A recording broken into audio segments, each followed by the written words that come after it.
அன்பு தமிழ் நெஞ்சங்களுக்கு திருக்குறள் ஆய்வு மையத்தின் சார்பில் அன்பார்ந்த மாலை நேர வணக்கங்களை தெரிவித்துக் கொள்கிறேன். குரல் வாழ்த்தாக இன்னிசை கேட்க இன்று முடியாவிட்டாலும் அகர முதல எழுத்தெல்லாம் ஆதிபகவன் முதற்றே உலகு என்று ஐயன் வள்ளுவன் நமக்கு தொடங்கி வைத்த தமிழ் முறையை இங்கு நாம் ஓதி இன்று 358வது கூட்டத்தில் நாம் அனைவரும் இங்கே ஒன்றிணைந்து வள்ளுவனாரின் குறள்கள் குறித்து ஆய்வரங்கம் அமைத்து இன்று நாம் நடத்தி கொண்டிருக்கிறோம். அந்த வகையில் 122வது அதிகாரமான கனவு நிலை உரைத்தல் என்ற அதிகாரத்தை ஆய்வு செய்ய இருக்கிறோம். அதற்காக நீங்கள் எல்லாம் நல்ல நல்ல ஆய்வுரையோடு உங்களுடைய அனுபவங்களையும் கோர்த்து இங்கே தர வந்துள்ளீர்கள். சிக்மண்ட் ஃப்ராய்டு என்று ஒரு பேரறிஞன் இருந்தான். கனவுகளை குறித்து பல்வேறு சான்றோர்கள் மெச்சும்படியான ஒரு புத்தகத்தை இந்த நல்லுலகுக்கு தந்தான். ஆனால் அதற்கு 1900 ஆண்டுகளுக்கு முன்பாகவே கனவுகளை நிலையுரைத்து கனவு நிலை உரைத்தல் என்ற அதிகாரத்தை வள்ளுவனார் நமக்கு தந்து சென்றுள்ளார். நான் இரண்டையும் ஒப்பிட்டு பார்த்தேன், வியந்து போனேன். உங்களுடைய ஆய்வுரைகளை கேட்டு மேலும் வியந்து போக இவன் வரி தந்துள்ளேன்.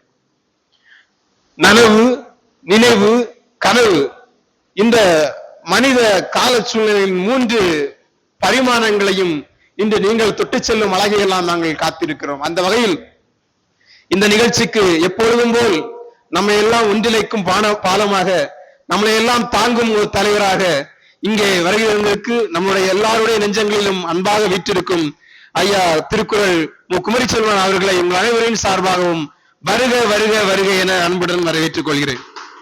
மேலும் ஐயாவிற்கு ஆக்கமும் ஊக்கமும் கொடுத்து ஐயாவுக்கு வலதுகரமாக இடதுகரமாக ஐயாவை தாங்கி வைத்துக் கொண்டிருக்கும் நம்முடைய ஐயா சங்கரமேனார் அவர்களையும் வருக வருக வருக என அன்புடன் வரவேற்றுக் கொள்கிறேன். மேலும் ஐயாவுக்கு அண்ணனா தம்பியா என்று ஒவ்வொரு கூட்டமும் ஒரு ஐயத்தை ஏற்படுத்திக் கொண்டிருக்கும் ஐயா முத்துவேரவன் அவர்களையும் உங்கள் அனைவர் சார்பாகவும் வருக வருக என வரவேற்றுக் கொள்கிறேன்.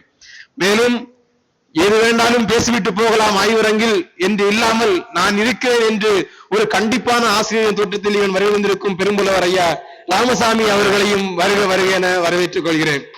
ஒரு ஆசிரியர் மட்டுமல்ல, எங்களுக்கு துணைத் தலைவராகவும் நல்ல ஆசிரியர் ஒருவர் உட்கார்ந்திருக்கிறார். ஐயா ஆசிரியர் பெருமகனார் ஐயா பொன்னரசன் அவர்களையும் வருக வருக என வரவேற்றுக் கொள்கிறேன். மேலும் ஐயாவுடைய அஞ்சல் துறை நண்பர்கள் 4 இருக்கிறார்கள். 3 முக்கியமானவர்கள் ஐயா நடராசன் அவர்கள், ஐயா வில்சன் அவர்கள், ஐயா எங்களுடைய வெங்கல குரலோன் ஐயா தனபால் அவர்கள் 3 வருக வருக என அன்புடன் வரவேற்றுக் கொள்கிறேன். மிகச்சிறந்த ஒரு வானொலி நேயராகவும் தானே ஒரு வானொலியை இயக்கி நடத்தி கொண்டிருப்பதுமான எங்களுடைய ஐயா முத்து ஆசாரி அவர்களையும் உங்க அனைவர் சார்பாகவும் வருக வருக வர வரவேற்றுக் கொள்கிறேன். ஆமா, மேலும் மேலும் இந்த நிகழ்ச்சி நல்ல முறையில் செவியணிக்க கேட்கிற போதும் நமக்கு நெடுங்காலமாக நாம் இணைக்கவும் நல் சிற்றுண்டிகள் தந்தும் மேலும் இந்த அரங்கத்தை எல்லாம் ஒழுங்கு வைத்து பல்வேறு பணிகளை இங்கே நமக்கு தந்து கொண்டிருக்கும் அருமை நண்பன் ராஜா அவர்களையும் வருக வருக என வரவேற்றுக் கொள்கிறேன். மேலும் ஐயா போதகர் பேராயர் இம்மானுவேல் ஐயா அவர்களையும் வருக வருக என வரவேற்று என்னுடன் வருகை புரிந்திருக்கும் என்னுடைய இணையாள் ஆசாய அவஞ்சலின் அவர்களையும் வரவேற்று இன்னும் வருகை பெற இருக்கும் அனைவரையும் வரவேற்று இந்த நல்ல நிகழ்ச்சிக்கு நல்லதொரு தலைமுறையாற்ற ஐயா அவர்களை அன்புடன் அழைக்கிறேன். அருமை நண்பர்களே, அருமை தங்கையே, உங்கள் அனைவரையும் மிகவும் அன்போடும் பாசத்தோடும் வருக வருக என தம்பி கடிகை அழைத்தான். தம்பியோடு நானும் சேர்ந்து உங்களை உரிமையோடு இந்த கூட்டத்திற்கு வந்திருக்கின்ற அனைவரையும் உரிமையோடு அன்போடும் வரவேற்று இந்த கூட்டம் மிக சிறப்பாக தொடர்ந்து நடத்த உங்கள் அனைவருடைய ஒத்துழைப்பும் கண்டிப்பாக தந்தாக வேண்டும் என்கின்ற அந்த ஒரு ஆணையையும் விருப்பமாக வெளியிட்டு, அருமை தம்பி தங்கையரே, நாம் இன்றைக்கு 358வது கூட்டத்தை நடத்துகின்றோம். திருக்குறள் ஆய்வு மைய கூட்டத்தை. இந்த திருக்குறள் ஆய்வு மையம் கூட்டம் தற்செயலாக தொடங்கியதை தவிர திட்டமிட்டு தொடங்கியதல்ல. நான் நெய்யூர் அஞ்சகத்தில் பணிபுரிந்த போது தம்பி தனபால் அவர்களுக்கெல்லாம் மிக நிறைவாக தெரியும். நாங்கள் 2 பேரும் நெய்யூர்லேருந்து நடந்து அந்த பகுதி அது மலை பேர் இருக்கும் வெள்ளிமலை வரை நடந்து போவோம் மாலை நேரத்தில். அப்போது பல்வேறு கருத்துக்களை நாங்கள் பேசிக்கொள்வோம். அந்த கருத்திலிருந்து பல்வேறு கருத்துக்களை ஒன்று உருவானதுதான் இந்த திருக்குறள் ஆய்வு மையம். நெய்யூரில் அஞ்சலகத்தில் பணிபுரிந்த போது அங்கிருக்கின்ற அனைத்து அஞ்சல் தோழர்களையும் மற்ற தோழர்களையும் அனைத்து திருக்குறள் ஆய்வு மையம் என்கின்ற ஒரு அமைப்பை ஏற்படுத்த வேண்டும் என்று நினைத்தோம். அது நடைபெறவில்லை. ஆனால் நாகூரில் வந்த பிறகு அது சிறப்பாக நடைபெற்றது. இன்று 358வது கூட்டம் நடத்துகின்றோம். ஒரு எளிய நிகழ்வு என்றாலும் கூட சற்று கடினமான நிகழ்வுதான். 358 கூட்டம் தொடர்ந்து எந்த இடையறவும் இல்லாது நடந்து வருகிறது என்றால் அது எல்லாம் நீங்கள் எல்லாம் ஆச்சரியப்படும் அளவுக்கு இல்லாட்டாலும் கூட எனக்கெல்லாம் மிகுந்த மகிழ்ச்சியை தருகின்றது. நம்மாலும் இவ்வளவு தொடர்ந்து ஒரு கூட்டத்தை இவ்வளவு நிகழ்வாக இவ்வளவு தொடர்பாக இடையிடையில் நடத்த முடிகிறதே என்கின்ற எண்ணத்தில் உண்மையிலே நான் மகிழ்ச்சி அடைகின்றேன். ஏதோ சிறிய அளவில் தொடங்கியது இன்று ஒரு பெரும் நிகழ்வாக தொடர்ந்து நடைபெற்று கொண்டிருக்கின்றது என்று நான் அன்போடும் பாசத்தோடும் உங்களை எல்லாம் மீண்டும் மீண்டும் வரவேற்று, அருமை தோழர்களே, நீங்கள் அனைவரும் எல்லா கூட்டங்களுக்கும் வர வேண்டும். எல்லா கூட்டத்திலும் உங்களுடைய நண்பர்களையும் கூட்டு வாருங்கள். திருக்குறளை பற்றி நம்மால் முடிந்தளவு இருவர் காதலியாவது போட்டு வைப்போம் என்கின்ற வேண்டுகோளை விடுத்து அடுத்து முதல் குறளை தம்பி பொன்னரசன் அவர்கள். திருக்குறள் ஆய்வு மைய தலைவர் அவர்களே, செயலாளர் பொருளாளர் அவர்களே, வந்து கலந்து கொண்டிருக்கிற அனைத்து நல்லுள்ளங்களுக்கும் வணக்கம். இந்த திருக்குறள் காமத்துப்பாலில் என்னையில் கற்பியலில் 122வது அதிகாரமாக அமைந்துள்ள இக்குறள் காதலர் தூதோடு வந்த கனவினுக்கு யாது செய்வேன் கொல் விருந்து. அப்படிதானே? யாது செய்வேன் விருந்து. அதுதான் கொல் என்பது அசைச்சொல் இலக்கணப்படி, பொருள் இல்லாத ஒரு சொல். யாது செய்வேன் விருந்து. அதுதான் காதலர் தூதோடு வந்தன. தூது என்பது ஒரு பழம் இலக்கியம், சிற்றிலக்கியங்களோடு ஒன்று தூது. அது அந்த தூதோடு வந்தேன்னு அதில் இருக்கிறதுனால கனவே ஒரு தூதா அல்லது கனவு ஏதாவது தூது கொண்டு வந்துதான் என தலைவர் சொல்லுங்க. பிறகு அதாவது ஒரு கடிதம் போல ஏதாவது கொண்டு வந்ததா கனவு? ஏன்னா தூது என்பதே ஒரு இலக்கியம். அப்போ அந்த கனவு வந்துடலாம், அந்த கனவே ஒரு தூதாட்டம் வந்துதான்.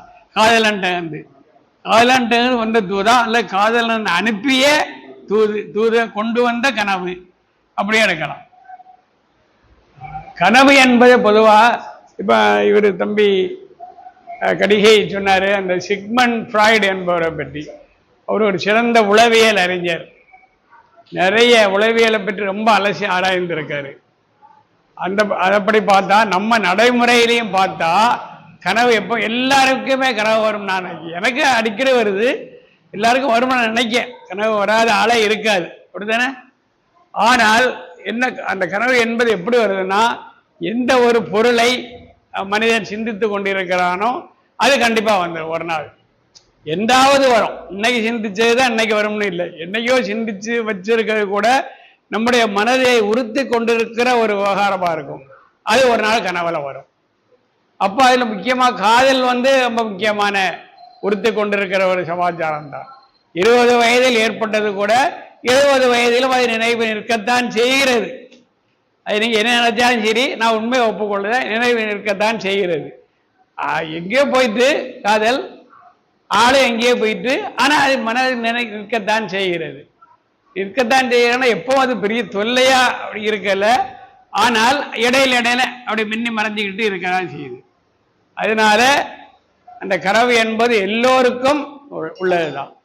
அப்போ பிரிவில் வருந்துகிற தோழிக்கு கணவனை அல்ல காதலனை பிரிந்து வருந்துகிற தோழிக்கு அது கண்டிப்பாக வரதான் செய்யும் கனவு.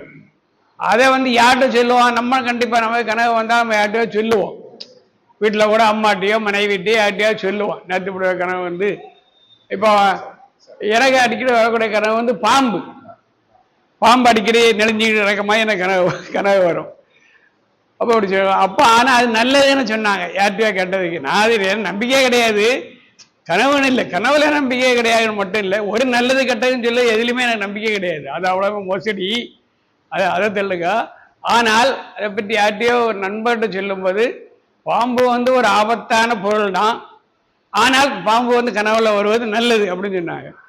செத்து ஒருவர் இறந்து அவரை 4 பேர் தூக்கி கொண்டு போற மாதிரி கனவு வந்தா நல்லதான் அப்படி ஒருவர் சொன்னார். எனக்கு ரொம்ப ஆச்சரியமா இருக்கு. ஒரு பிணத்தை தூக்கி கொண்டு செல்வது கனவில் வந்தால் நல்லது, நமக்கு நல்லது நடக்கும்னு.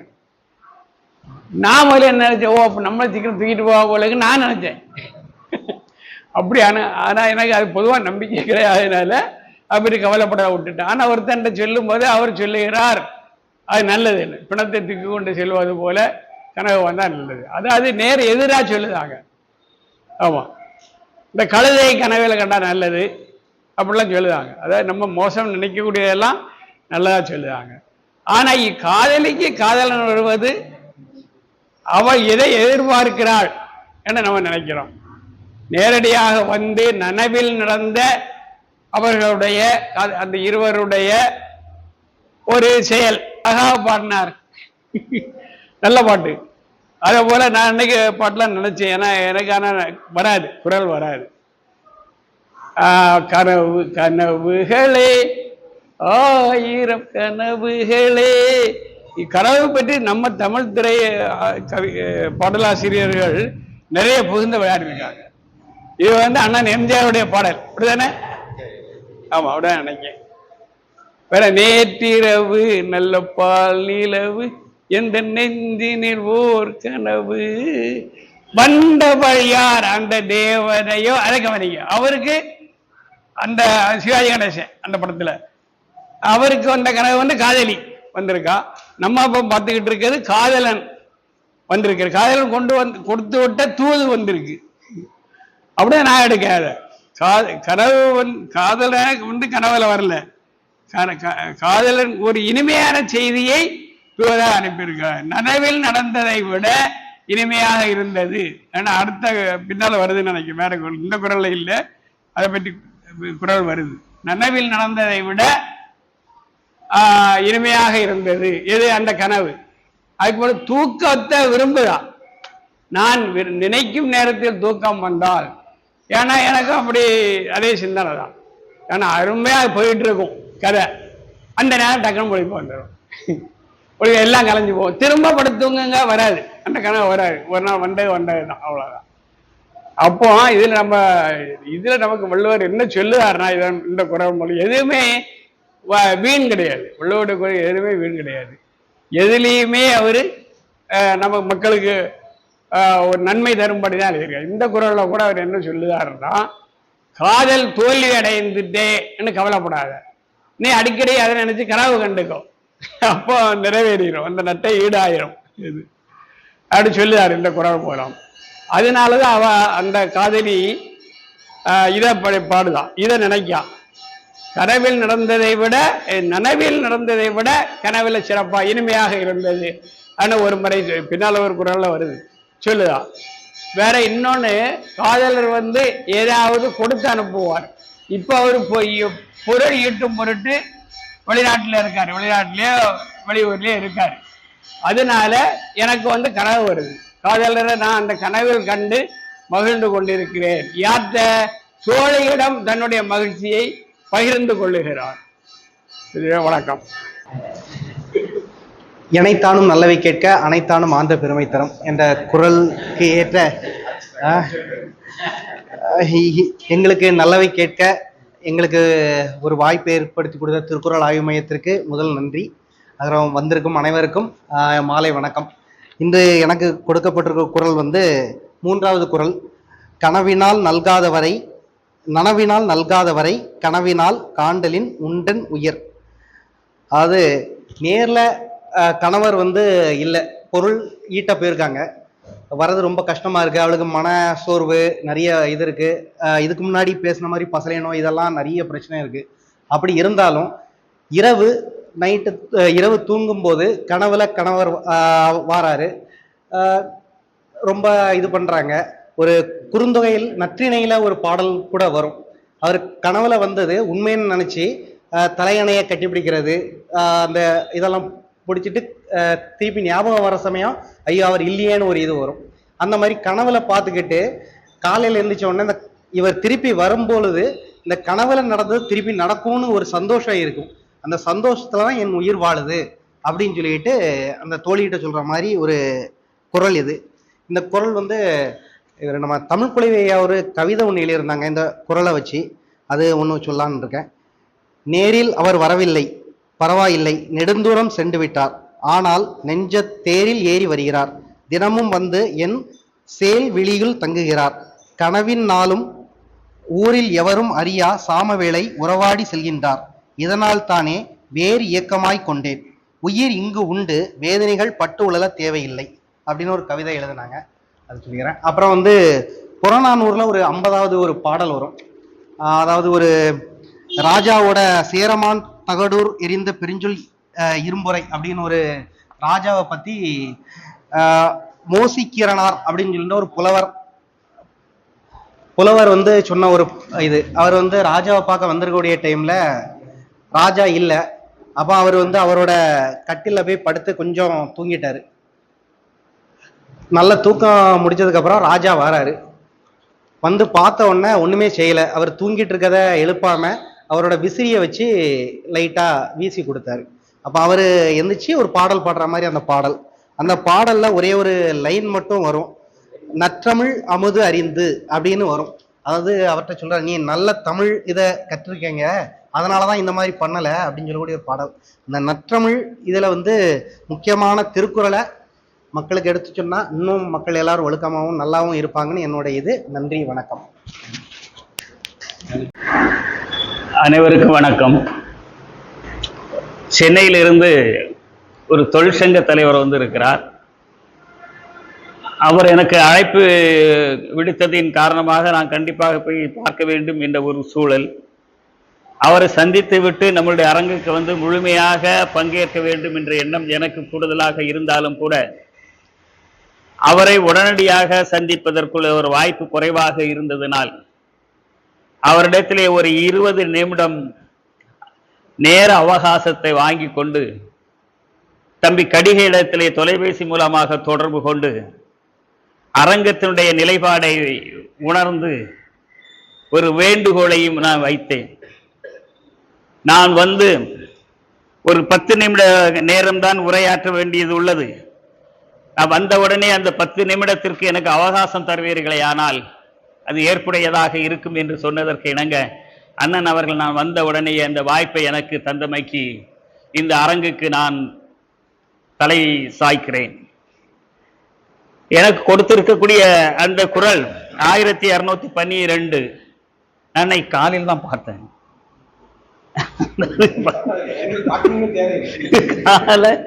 அந்த பதிவை பார்த்தேன். அதுல கயலுன் கண் யா நிரப்ப துஞ்சிர் கலந்தார்க்கு உயலுண்மை சாற்றுவேன் மண். மண் என்பது அது நம்ம பொருள் அல்ல, எப்படி எடுத்துக்கிடலாம். இதுல கயல் உன் கண் என்று அவர் சொல்லி இருக்கிறார். கயல்னா மீன், உன் கண், கண் உண்ணுமா என்ற ஒரு கேள்வி நமக்கு வருதுல்ல. இந்த குரல்ல சொல்ல வேண்டியது அந்த ஒன்னாகத்தான் இருக்கும் அப்படின்னு நான் நினைக்கிறேன். உன் கண் என்று வள்ளுவன் ஏன் அந்த இடத்திலேயே சொல்லி இருக்க வேண்டும் என்ற ஒரு கேள்வி எழக்கூடிய நேரத்தில் எனக்கு தெரிந்ததை நான் சொல்லுகிறேன். கண் உண்ணும். எதை உண்ணும்? மையை உண்ணும். கண்மை தீட்டுகிறார்கள். கண்மை தீட்டக்கூடியதைத்தான் அவர் உண்ணும் என்ற ஒரு சொல்லை சொல்லுகிறார். கயல் போன்ற மை தீட்டிய கண்ணை கண்ணை படைத்திருக்கிற கண்ணே, உன்னிடத்தில் நான் இறந்து நிற்கிறேன், உன்னிடத்திலே நான் பிச்சை கேட்கிறேன் உன்னிடத்திலே நான் பணிகிறேன், எனக்கு நீ உறக்கத்தை தா. உறக்கத்தை வாங்குவதற்காக வேண்டி தன்னுடைய கண்ணை அவரிடத்திலேயே யாசிக்கிறார். கண்ணே எனக்கு உறக்கத்தை தா அப்படி என்று கேட்கிறார். இதுல என்ன மெருகூட்டல் இருக்கிறது? வள்ளுவர் கூற்றிலே இதுல என்ன மெருகூட்டல் இருக்கிறது? தன்னுடைய கண், தன் உடம்பினுடைய ஒரு பகுதி, அது தூங்க வேண்டும் என்று எண்ணினால் தூங்கலாம், கண்ணை மூட வேண்டும் என்று சொன்னால் மூடலாம். ஆனால் அப்படி இருக்கக்கூடிய நேரத்தில் இந்த கண்ணிடத்திலே அவர் ஏன் இறந்து நின்றார் என்ற ஒரு சொல்லை அவர் கொண்டு வந்திருக்க வேண்டும். அதற்கு பின்னாலே வருவதுதான் அதற்கு மெருகூட்டலாக அமைந்ததாக நான் கண்ணுகிறேன். எதற்கு என்று சொன்னால், என்னை கலந்திருந்தார் அல்லவா, அவரை இப்ப என்னை விட்டு பிரிந்து இருக்கிறார் அல்லவா, அப்படி பிரிந்தவரை நேரடியாகவே என்ன பார்ப்பதற்கோ தழுகுவதற்கோ பேசுவதற்குள்ள வாய்ப்பு எனக்கு இல்லை. ஆனால் அவரை நான் வரவழைக்க வேண்டும் என்று சொன்னால் ஒரு நிரந்தரமான, இன்னும் சொல்வதாக அமைதியான ஒரு உறக்கம் எனக்கு தேவைப்படுகிறது. சாதாரணமாக கனவுகளை அதிகமாக பேசுவது எந்த இலக்கியமாக எனக்கு தெரிந்ததில் சொன்னால் சீன இலக்கியங்கள் அதை சொல்லுகிறதாம். கனவு காண்பதை பற்றி, அந்த கனவினால் வரக்கூடிய அந்த பலன்களை பற்றியும் சொல்லுகிறார். நாம் பகுத்தறிவாளர் என்ன சொல்லுகிறோம் என்று சொன்னால், பகலில் நடக்கக்கூடிய ஒரு நிகழ்வோ, என்றோ ஒரு நாள் நடந்த ஒரு நிகழ்வோ மனதளவிலே ஒரு தாக்கத்தை உருவாக்குமேயானால் அந்த தாக்கத்தினுடைய வெளிப்பாடு தூங்கக்கூடிய நேரத்தில் அது வெளிப்படும் என்ற பகுத்தறிவாளருடைய அது ஒரு எண்ணப்போக்காக இருக்கிறது. ஆன்மீகவாதிகள் என்ன சொல்லுகிறார்கள் என்று சொன்னால், நாம் ஒரு கனவு கண்டால் அந்த கனவனுடைய தாக்கம் தன்னுடைய பிற்காலத்தில் வரக்கூடிய இல்ல தொடர்ந்து வரக்கூடிய அந்த வாழ்வியலில் அதை நமக்கு கண்ணாடி போல் காட்டுவதாக தெரிகிறது. இன்னும் ஒருபடி மேலே போய் சொல்லுவதாக இருந்தால், கனவிலே என்ன பொருள் வருகிறதோ, மிருகங்கள் வருகிறதோ, அதற்கு தகுந்தாற் போன்று ஒவ்வொரு வினையும் ஒவ்வொருக்கு உண்டு என்றும் எழுதி வைத்தான். அது ஏற்றுக்கொள்வதற்கு வாய்ப்பு இருக்கிறதா? சாதாரணமாக நடைமுறையில் நான் பார்க்கக்கூடிய நேரத்தில், எங்களை போன்ற விவசாயிகளை பார்க்கக்கூடிய நிலை நடக்கக்கூடிய நடந்து போகக்கூடிய நேரத்தில் பல்வேறுபட்ட பாம்புகள் ஊடுருவி செல்லும், தவளைகள் தாவி செல்லும், எறும்புகள், புடி எறும்புகள் அது குறுக்கே நின்று நம்மளை கடிக்கும். இது எல்லாம் சாதாரணமாக நடக்கக்கூடிய ஒரு நிகழ்வு. ஒரு பாம்பு ஒரு வரப்பிலிருந்து இன்னொரு வரப்புக்கு தாவி செல்வமேயானால் அதை அவன் கண்ணுற்று அவன் மனதிலே பதிந்து விட்டால், நான் இரவு நேரத்தில் தூங்கும் போது அதனுடைய எண்ணம் வரும். கண்டிப்பாக வருவதற்குள்ள வாய்ப்புகள் எல்லாம் நிறையவே இருக்கிறது. அப்படி வந்தா, பாம்பு வந்தா தோஷம் அப்படின்னு எழுதி வச்சான். அந்த தோஷத்தை போக்கணும்னா நீ இன்னொரு தினம் பாரு அப்படின்பா. ஆனா வள்ளுவர் இதுல என்ன சொல்லுகிறார் என்று சொன்னால், நிரந்தரமான நிம்மதியான சைலண்ட் ஸ்லீப், ஆங்கிலத்தில் அதை சொல்ல, அப்படிதானே சைலண்ட் ஸ்லீப். ஒரு மனிதனுக்கு இந்த சைலண்ட் ஸ்லீப் அப்படிங்கிறது ஒரு குறிப்பிட்ட நேரத்துக்கு மட்டும்தான் இருக்கும் அப்படின்னு சொல்றாங்க. டீப் ஸ்லீப், அந்த டீப் ஸ்லீப், இந்த டீப் ஸ்லீப் வந்தாதான் உள் மனதில் இருக்கக்கூடியது என்னவென்பதனுடைய வெளிப்பாடு நமக்கு தெரியும். அந்த டீப் ஸ்லீப் வேண்டும் என்பதற்காக இந்த ஆழ்ந்த உறக்கம், சரியானதுமா அப்படி சொல்லலாம், ஆழ்ந்த உறக்கம். ஆழ்ந்த உறக்கத்தை எனக்கு உறங்கலாம், கண்ணை மூடிட்டு இருந்தா உறங்கிடலாம். ஆனா என் மனசுல இருக்கிற வெளியே வருமா? நான் வேண்டியதை கிடைக்குமா? கிடைக்காது. அதனால ஆழ்ந்த உறக்கத்தை மை தீட்டிய கயல் போன்ற என்னுடைய கண்ணே, நீ எனக்கு அந்த உறக்கத்தை தா. ஏன் என்று சொன்னால், எதுக்காக வேண்டிய அந்த அம்மா அந்த உறக்கத்தை கேட்கிறாங்க? தலைவி கேட்கிறாங்க, என்னை விட்டு பிரிந்து சென்றிருக்கக்கூடிய என்னுடைய கணவனிடத்தில் நான் ஒரு செய்தியை சொல்ல வேண்டும். அந்த செய்தியை சொல்ல வேண்டும் என்று சொன்னால் இது போன்ற அந்த ஆழ்ந்த உறக்கம் எனக்கு வேண்டும். சாதாரண கண்ணை மூடிக்கொண்டிருந்தால் அது எனக்கு தேவையில்லை. ஆழ்ந்த இரக்கத்தை தா என்று உன்னிடத்தில் நான் யாசிக்கிறேன். யாசிப்புங்க தமிழ் வார்த்தை இல்லை, அதனால வேண்டுகிறேன். வேண்டுகிறேன் இன்னும் சொல்வதாக இருந்தால் அந்த இறைஞ்சுகிறேன் சொல்லலாம்னா அந்த வார்த்தை சரியான வார்த்தை. அப்படி அந்த அளவுக்கு அந்த சொல்ல ரொம்ப ஆழமாக வள்ளுவர் அதை சொல்லி இருக்கிறார். அதாவது அந்த அளவுக்கு அவனுடைய காதலனுடைய பிரிவின் தாக்கத்தை உணர்த்துவதற்காக வேண்டி அப்படிப்பட்ட ஒரு வார்த்தையை வள்ளுவர் அதிலே வைத்திருப்பதாக நான் உணர்கிறேன். அது என்ன சொல்லணுமா? சொல்லியாச்சுல, உறக்கம் வந்தாச்சுல, கணவனை கண்ட என்ன சொல்லணும் அப்படிங்கிற, நான் உயிரோடு இருக்கிறேன், நான் உயிரோடு இருக்கிறேன் என்ற உண்மையை சாற்றுவதற்காக சொல்லுவதற்காக. இங்கே இதிலே ஒரு முரண்பட்ட கருத்து தென்படும். ஒரு காதலன் இல்லை ஒரு தலைவன் தன்னை விட்டு பல்வேறுபட்ட விடயங்களை முன்னிறுத்தி போயிருக்கலாம், சற்று காலதாமதம் கூட ஆகி இருக்கலாம். ஆனால் அவனிடத்தில் போய் நான் உயிரோடு தான் இருக்கிறேன் என்று சொல்லக்கூடிய ஒரு தேவைப்பட்டதா? அது தேவைதானா? அது சொல்ல வேண்டுமா? நான் உயிரோடு தான் இருக்கிறேன் என்று கனவில் என் தலைவனை வரவழைத்து நான் அவரிடத்திலே சொல்ல வேண்டும். அதுவே என்னுடைய கண்ணே நீ எனக்கு உறக்கத்தை தா என்று சொல்வதாக இருந்தால் அது எந்த அளவுக்கு ஏற்புடையதாக இருக்கும் என்ற ஒரு கேள்வி நமக்கு வருகிறது அல்லவா? இதில் ஆழமாக நாம் பார்க்கக்கூடிய நேரத்தில் எல்லா பெண்களுக்குமே இயல்பான ஒரு குணம் இருக்கும். ஒரு குறிப்பிட்ட காலத்திற்கு மேலாக தன்னுடைய இணையரை பிரிந்து இருக்கக்கூடிய நேரத்தில் ஏதாவது தவறுதலான, இன்னும் சொல்வதாக இருந்தால் தன்னை விடவும் அதிகமாக பாசத்தை காட்டக்கூடிய இன்னும் ஒரு பெண்பால் அவரோடு இணைந்து தன்னை மறந்துவிடக் கூடாது என்பதற்காக வேண்டும். இன்னும் சொல்வதாக இருந்தால் நீ என்னை பிரிந்ததற்கு பின்னாலும் கூட, நீ என்னை விட்டு பிரிந்து தொழில் நிமித்தமாகவோ எந்த கல்வியின் நிமித்தமாகவோ நீ என்னை விட்டு பிரிந்து சென்றாலும் கூட, நாம் ஒன்றாக இருக்கக்கூடிய நேரத்திலே நான் உன்னிடத்திலேயே காட்டிய அந்த பாசம் இருக்கிறதே, நம்மளிடத்திலே இருந்த பாசம் இருக்கிறதே, அந்த பாசம் நமக்கு எண்ணத்தை ஊட்டியது என்று சொன்னால், ஒருவரை ஒருவர் நாம் பிரிவுமையானால் அந்த பிரிவு தாங்காமல் நம்மோடு உயிர் வாழ முடியுமா என்ற ஏக்கமும் எண்ணமும் நமக்கு இருந்தது என்று அந்த தலைவி ஒரு காலத்திலேயே அவள் எண்ணி இருக்கக்கூடும். பிரிவின் தாக்கத்தால் மரணங்கள் எய்வதை நாம் பார்த்திருக்கிறோம்.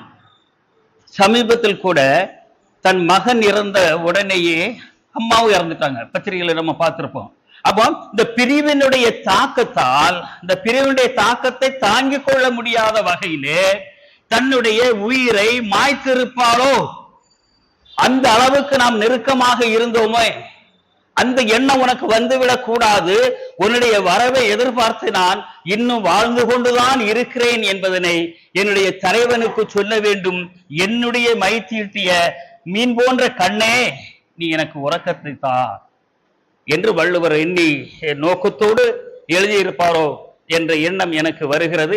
இதில் என்ன தோன்றுகிறது என்று சொன்னால், இல் வாழ்க்கையினுடைய ஆழத்தையும், இல் வாழ்க்கையின் ஒருவருக்கு ஒருவர் இருக்கக்கூடிய அந்த பிணைப்பையும், பிணைப்பின் காரணமாக ஏற்படக்கூடிய அந்த பிரிவினால், விரிசல் அல்ல பிரிவினால் ஏதாவது விரும்பத்தகாத ஒரு நிகழ்வு நடந்துவிடக் கூடாது என்ற எண்ணம் தலைவனுக்கும் தலைவிக்கும் இருந்திருக்க வேண்டும் என்பதனை வலியுறுத்தக்கூடிய முகமாக தலைவி சொல்லுகிறார், அவனுடைய வரவுக்காக வேண்டி நான் இன்னும் உயிரோடு தான் இருக்கிறேன் என்று அவனிடத்திலே தகவல் சொல்ல வேண்டும், என் கண்ணே தூக்கத்தை தா என்று கேட்டிருப்பதாக நான் இந்த குரலின் மூலமாக தெரிகிறேன். வாய்ப்பளித்தமைக்கு நன்றி, வணக்கம்.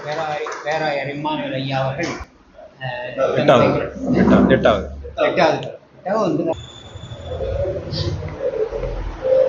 பெரும் மதிப்புக்குரிய எந்த நாளினுடைய தலைவர், செயலர்,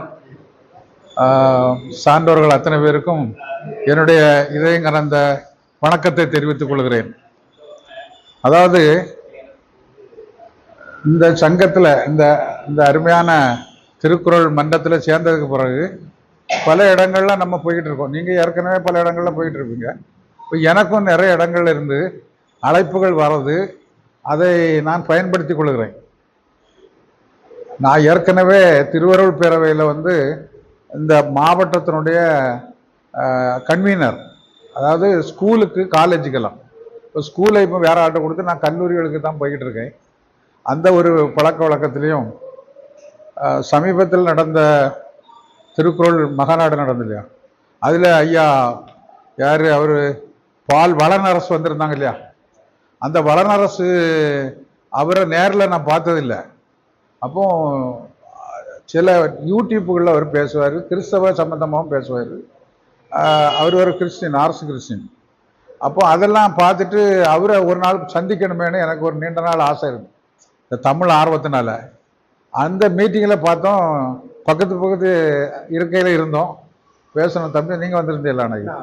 இல்லை, நீங்கள் தானே அதுக்கு இது பண்ணீங்க, விளம்பரம் பண்ணீங்க. ஆமாம், அந்த பிள்ளைகளை பரிசு கொடுத்தாங்களே, நீங்கள் வந்திருந்தீங்க. நீங்கள் கொஞ்ச நேரம் நன்று போயிட்டுங்கன்னு நினைக்கிறேன். சரி, எப்படி இருக்கட்டும். அவரு கூட நெருங்கி அதில் இருந்த உடனே நானும் சொன்னேன். அப்போ நான் பேச முடித்த உடனே அவர், ஐயா நீங்கள் யார் என்ன அப்படின்னு. அப்போ நான் ஒரு இப்படி ஆங்கிலிக்கன் சர்ச்சினுடைய பேராயராக இருக்கேன் அப்படின்னு சொன்னேன். அப்போ இந்த மாதிரி தமிழில் ஆர்வத்தில் நல்ல நீங்கள் பேசுனதை பற்றி கொஞ்சம் நல்ல அபிப்பிராயம் சொன்னார். அப்படி பேசிக்கிட்டே இருந்தோம். 2 பேரும் நண்பர்கள் ஆகிட்டோம். அவருக்கு ஒரு 86 வயசு, நம்மளும் அதை 80 தாண்டினாலும் தானே. அதனால் ஒரு உறவு, வெளியில் வர பஸ் ஸ்டாண்ட் வர வந்து அவரை அனுப்பி விட்டு நல்ல 2 பேரும் ஒரு ஐக்கியம் ஆகிட்டோம். அவருக்கும் என்னுடைய நடத்தைகள், நான் அவர்கிட்ட நடந்துக்கிட்ட அன்பு காட்டின விதம் அவருக்கு ரொம்ப பிடிச்சிருந்து. அப்புறம் என்ன அங்கே கூப்பிட்டாரு அவருக்கா. அப்போ அங்கே தமிழ் மாநில சங்கம்னு ஒன்று இருக்குது, பாளையம் திருநெல்வேலி எண்டில். அந்த மாநில சங்கத்தில் எனக்கு ஒரு முக்கியமான பொறுப்பு தந்து அவங்க வந்து ஜான்ஸ் காலேஜினுடைய மாணவர்களுக்கு பரிசு கொடுக்கறதுக்கு என்ன அழைச்சிருந்தாங்க. அந்த கல்லூரியினுடைய எழுத்து போட்டி, இந்த மாதிரி கட்டுரை போட்டிக்கெல்லாம் பெரிய இது வந்து உங்களுக்கு பாண்டிச்சேரியில் உள்ள ஒரு ப்ரொஃபஸர் வந்திருந்தார். அவர் ஒரு 25 புக் எழுதியிருக்காரு. அந்த புக்கினுடைய சாராம்சத்தை பற்றி அந்த பையங்க கட்டுரை எழுதி அதில் பெரிய பெரிய கப்பெல்லாம் கொடுத்தாங்க. ஃபோட்டோலாம் என்கிட்ட இருக்குது. கப்பு கொடுத்தாங்க, கோல்டு மெடல் கொடுத்தாரு. இதெல்லாம் என்ன வச்சு கொடுக்கறதுக்கு ஒரு ஆர்வம் வந்து எனக்கு அது ஒரு பெரிய கிஃப்ட் ஆகிட்டு. நம்ம சும்மா போன இடத்துல, அதாவது வேடிக்கை போன இடத்துல மாப்பிள்ளையாக்குவாங்கல்ல, இதை மாதிரி ஒரு இது வந்து சுருக்கமாக சொல்லி அதுக்குன்னா. அப்புறம் அடுத்த மாதமும் போனேன். இப்போ நேற்றுக்கும் அங்கே போயிட்டு வந்தேன், சனிக்கிழமை. நேற்று 3வது ட்ரிப்பாக நான் போயிட்டு வந்தேன். அங்கே வந்து என்னென்னா எவ்ரி சாட்டர்டே அங்கே வந்து 5 வாரம்னா 5 வாரமும் கூட்டம் நடந்துகிட்டு இருக்கு. காலையில் 10 மணிலேருந்து ஒரு 12 வரை 2 hours தான். சிறப்பாக 120 மெம்பர்ஸ் இருக்காங்க. ஆனால் சாதாரணமாக 40-50 தான் வந்து கலந்துக்கிட்டாங்க. எல்லாம் காலேஜ் ப்ரொஃபஸர்ஸ், லெக்சர்ஸு, கொஞ்சம் பெரிய பெரிய ஆள்கள் தான், ரிட்டையர்டு எல்லாம் டாக்டர்மார் இந்த மாதிரி இருக்காங்க. அதில் ஒரு ஈடுபாடு எனக்கு அவங்க ஒரு வழியை காட்டினால அதுலேயும் நான் கொஞ்சம் காரியங்களை நல்லா படிச்சுட்டு போய் நல்ல திறமையாக செய்யறதுக்கு ஒரு வாய்ப்பு இந்த தமிழ் மூலமாக எனக்கு கிடைச்சது ரொம்ப சந்தோஷம். ஆனால் எல்லாரும் சுத்த தமிழ் பேசுகிறாங்க, நான் கொஞ்சம் இடம் இங்கிலீஷ் வார்த்தையை போட்டுருவேன். அவ்வளவு சுத்தமாக நமக்கு வராது, பேசி பழகு. என்னங்க? ஆமாம், தனித்தமிழ் இயக்கம் அதில் இருக்குது. மாநில தமிழ் சங்கம்னு அதுக்கு போர்டு, சொந்த பில்டிங் கட்டியிருக்காங்க. இதோட கொஞ்சம் பெருசாக இருக்குது, வீதியில் கொஞ்சம் பெருசாக இருக்குது, நீளம்லாம் இதுதான். அதில் கிடைச்ச ஒரு பெருமை எனக்கு. உங்கள் கூட பழகுனாலையும் இந்த ஒரு தைரியம் கிடைக்கணும்ல திருக்குறளை பற்றி. நேற்று வந்து 1317வது குறள், அதில் பேசுனது மேலே இன்னொரு ஆள், அவருக்கு ஒரு 1/2 மணிக்கு கருத்து சொல்லுறதுக்கு எனக்கு ஒரு 15 நிமிஷம் 10 நிமிஷம் தந்தாங்க. அது வந்து இந்த தும்மலை பற்றி உள்ளது. அந்த பாட்டு தெரியுங்களா? வந்து தும்முவா உடனே நீ யாரை நினைச்சு தும்முனன்னு காதல் இருந்தா கேட்டு அழுதுருவா. இதை பற்றி நானும் கொஞ்சம் சயின்டிஃபிக்காக எடுத்து பேசினேன். இப்போ இது வந்து கனவு. இப்போ எல்லாரும் கனவை பற்றி கொஞ்சம் சயின்டிஃபிக்காகவும் சொன்னாங்க. முதல்ல பேசின சகோதரரும் சொன்னார் சிக்மண்ட் ஃப்ராய்டை பற்றி. அவர் வந்து என்ன சைக்காலஜிக்கு ஃபாதர் ஆஃப் த சைக்காலஜி, அப்படி தானே? எல்லாரும் அந்த சைக்காலஜி பற்றி கொஞ்சம் தெரிஞ்சவங்க அவரை தெரியாமல் இருக்க முடியாது. எத்தனையோ காலம் பிறந்ததுலேருந்தே சைக்காலஜி இருந்துக்கிட்டு தான் இருக்கும். நாங்கள் நம்புகிற மாதிரி ஆதாம் எவாள்ல இருந்தே சைக்காலஜி உண்டு. ஆனால் சிக்மண்ட் ஃப்ராய்டு தான் அதை ஒரு ஒழுங்குபடுத்தி ஒரு சிஸ்டமேட்டிக்காக ஒரு சைக்காலஜியினுடைய ஒரு கூண்டுக்குள்ளால் காரியங்களை வச்சு அது விளக்குது. ஆனா அவரு என்ன சொல்லுவாருன்னா, நான் அதை படித்தேன், நான் சைக்காலஜி எம்எஸ்சி 2 வருஷம் கோர்ஸ் படிச்சு அது ஒரு 10-15 வருஷத்துக்கு முந்தி படிச்சது. என்னன்னு சொன்னா அவரு சொல்லியது இது வரைக்கும் என்னோ நிறைய ரிசர்ச் எல்லாம் நடக்கு. ஆனா சிக்மண்ட் ஃப்ராய்டு என்னன்னா இது வரைக்கும் கனவு எப்படி வருதுன்னு யாருமே டெபினிஷன் சொன்னதே கிடையாது. எப்படி அவரே சொல்லியாரு இதுல.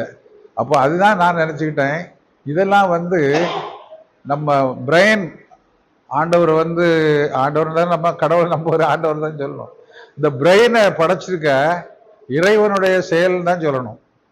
இல்ல டார்வின் தியரி மாதிரி அமீபாவில இருந்து குரங்குல இருந்து வந்தாலும் சரி, எப்படி சரி, இந்த பிரெயினுடைய அமைப்பு இயற்கையை அமைஞ்சிருக்கக்கூடியது அது. நான் அந்த பிரெயினை பத்தி கொஞ்சம் நான் மெடிக்கல்ல இருந்ததுனால எனக்கு பிரெயினை பத்தியும் கொஞ்சம் தெரியும். 30 வருஷம் ஆஸ்பத்திரியில சார்ட்டுகளை பிரெயினை ஒவ்வொரு டிசீஸும் பார்த்து நல்ல பழக்கம் இருக்கு. அதனால அந்த பிரெயினுடைய 12 ஜோடி இருக்கு, 12 பேர் அந்த ஸ்டெம்மில் இருந்து. பிரெயினுடைய அந்த ஸ்டெம் எப்படின்னா, ஸ்டெம்னா அந்த தண்டு, அதுல இருந்து 12 ஜோடி பிரியுது. அதுல இருந்து 48 மில்லியன் புரோட்டான்ஸ் மாதிரி சின்ன சின்ன நரம்புகள் எப்படி கம்ப்யூட்டர்ல உள்ளது சின்ன மாதிரி இருக்க இதே மாதிரி இருக்கு. 46 மில்லியன் அப்படின்னா எத்தனை கோடின்னு நம்ம பார்த்துக்கலாம். இதெல்லாம் அந்த அமைப்பு எப்படி வந்ததுன்னு நமக்கு யாருக்கும் தெரியாது. ஏன்னா ஒரு எரி எடுத்து அறுத்து பார்த்தாலும் அதுக்குள்ளேயும் ஒரு மூளை இருக்கும், அதுக்கும் ஒரு இது இருக்கும். இது நம்ம ஆறறிவு படைத்த மனிதனுக்கு இயற்கையோ இறைவனோ இதை பக்குவமாக கொடுத்துருக்கிறாரு. இதுல இருந்தா நமக்கு கனவு வருகக்கூடியது. நான் பாயிண்ட் எடுத்து நான் இப்போ குறளுக்குள்ளால போறேன்.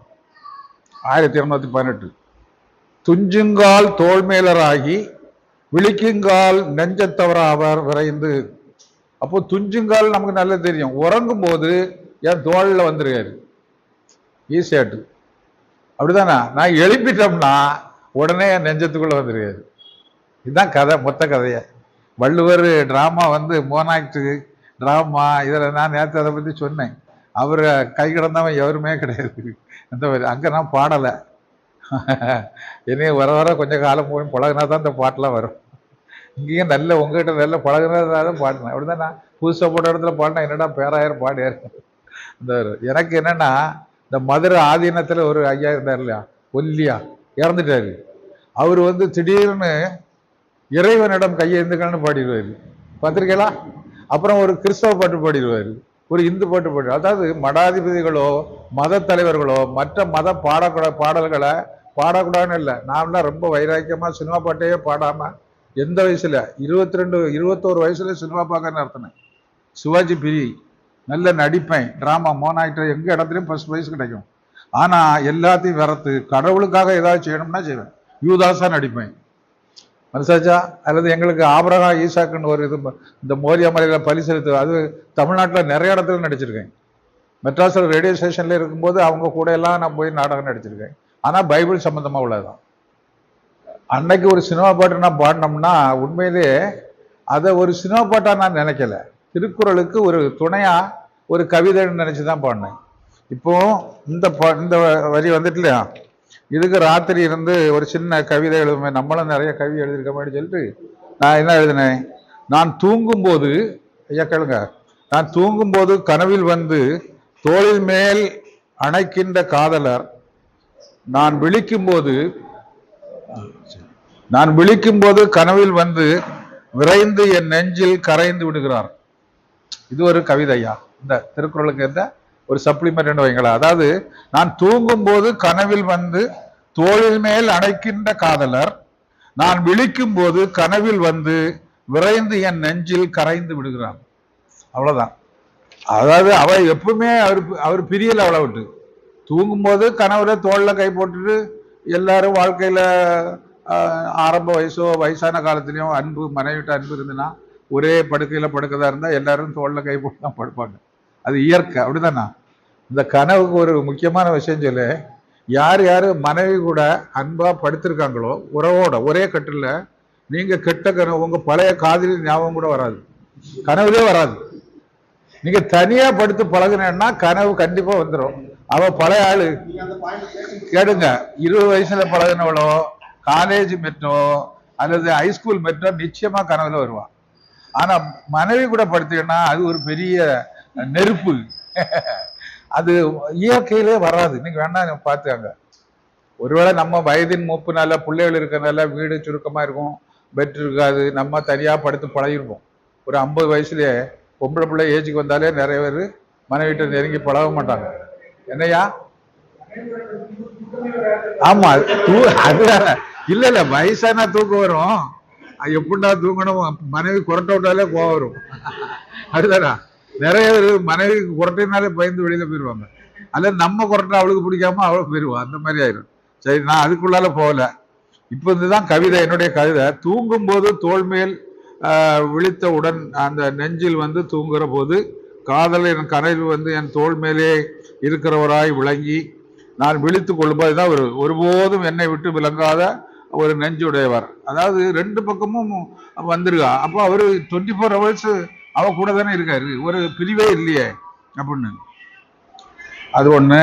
அடுத்தது இந்த பிரெயினை பத்தி சொல்லிட்டேன். அதாவது அந்த அந்த ஸ்டெம்மை பத்தி, கார்னியல் ஸ்டெம்னு இருக்கு. இன்னொரு இது ஒரு உண்மை தெரியணும். பிளைண்ட் பீப்புளுக்கு கனவு வருமா? கண்ணு தெரியாதவங்களுக்கு கனவு வருமா? பிறவி குருடர்களுக்கு கனவே வராது. காரணம் என்னன்னா, அவங்க எதையுமே பார்க்கல. அவனுக்கு அப்பா அம்மா தெரியாது, கூட பிறப்பு தெரியாது, மரம் தெரியாது, இது தெரியாது.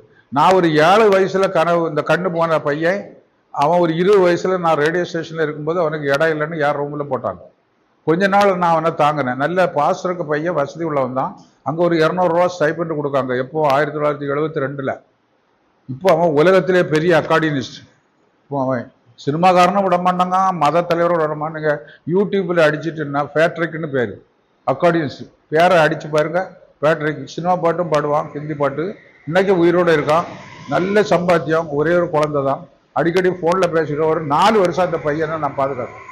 என் கூட நான் டீச்சராக இருந்து ஹைஸ்கூலில் வேலை பார்த்துட்டு, டியூட்டோரியலில் வேலை பார்த்துட்டு 9 மணிக்கு போவேன். அந்த 9 மணி வரை எனக்கு வேண்டி காத்திருப்பான். எதுக்கு? கடையில் போய் சாப்பிட ஆசை. நான் கடையில் சாப்பிட மாட்டேன், அதுக்குள்ள வருமானங்கள் ரொம்ப குறைவாக இருக்கும், வீட்டுக்கு ரூபா இருக்கணும். நான் ராத்திரி இந்த இது நானே கஞ்சி வச்சு முட்டையெல்லாம் பொரிச்சு தான் சாப்பிடுவேன் உண்மைக்கு. ஆனால் அவனுக்கு வேண்டி நான் போவேன்.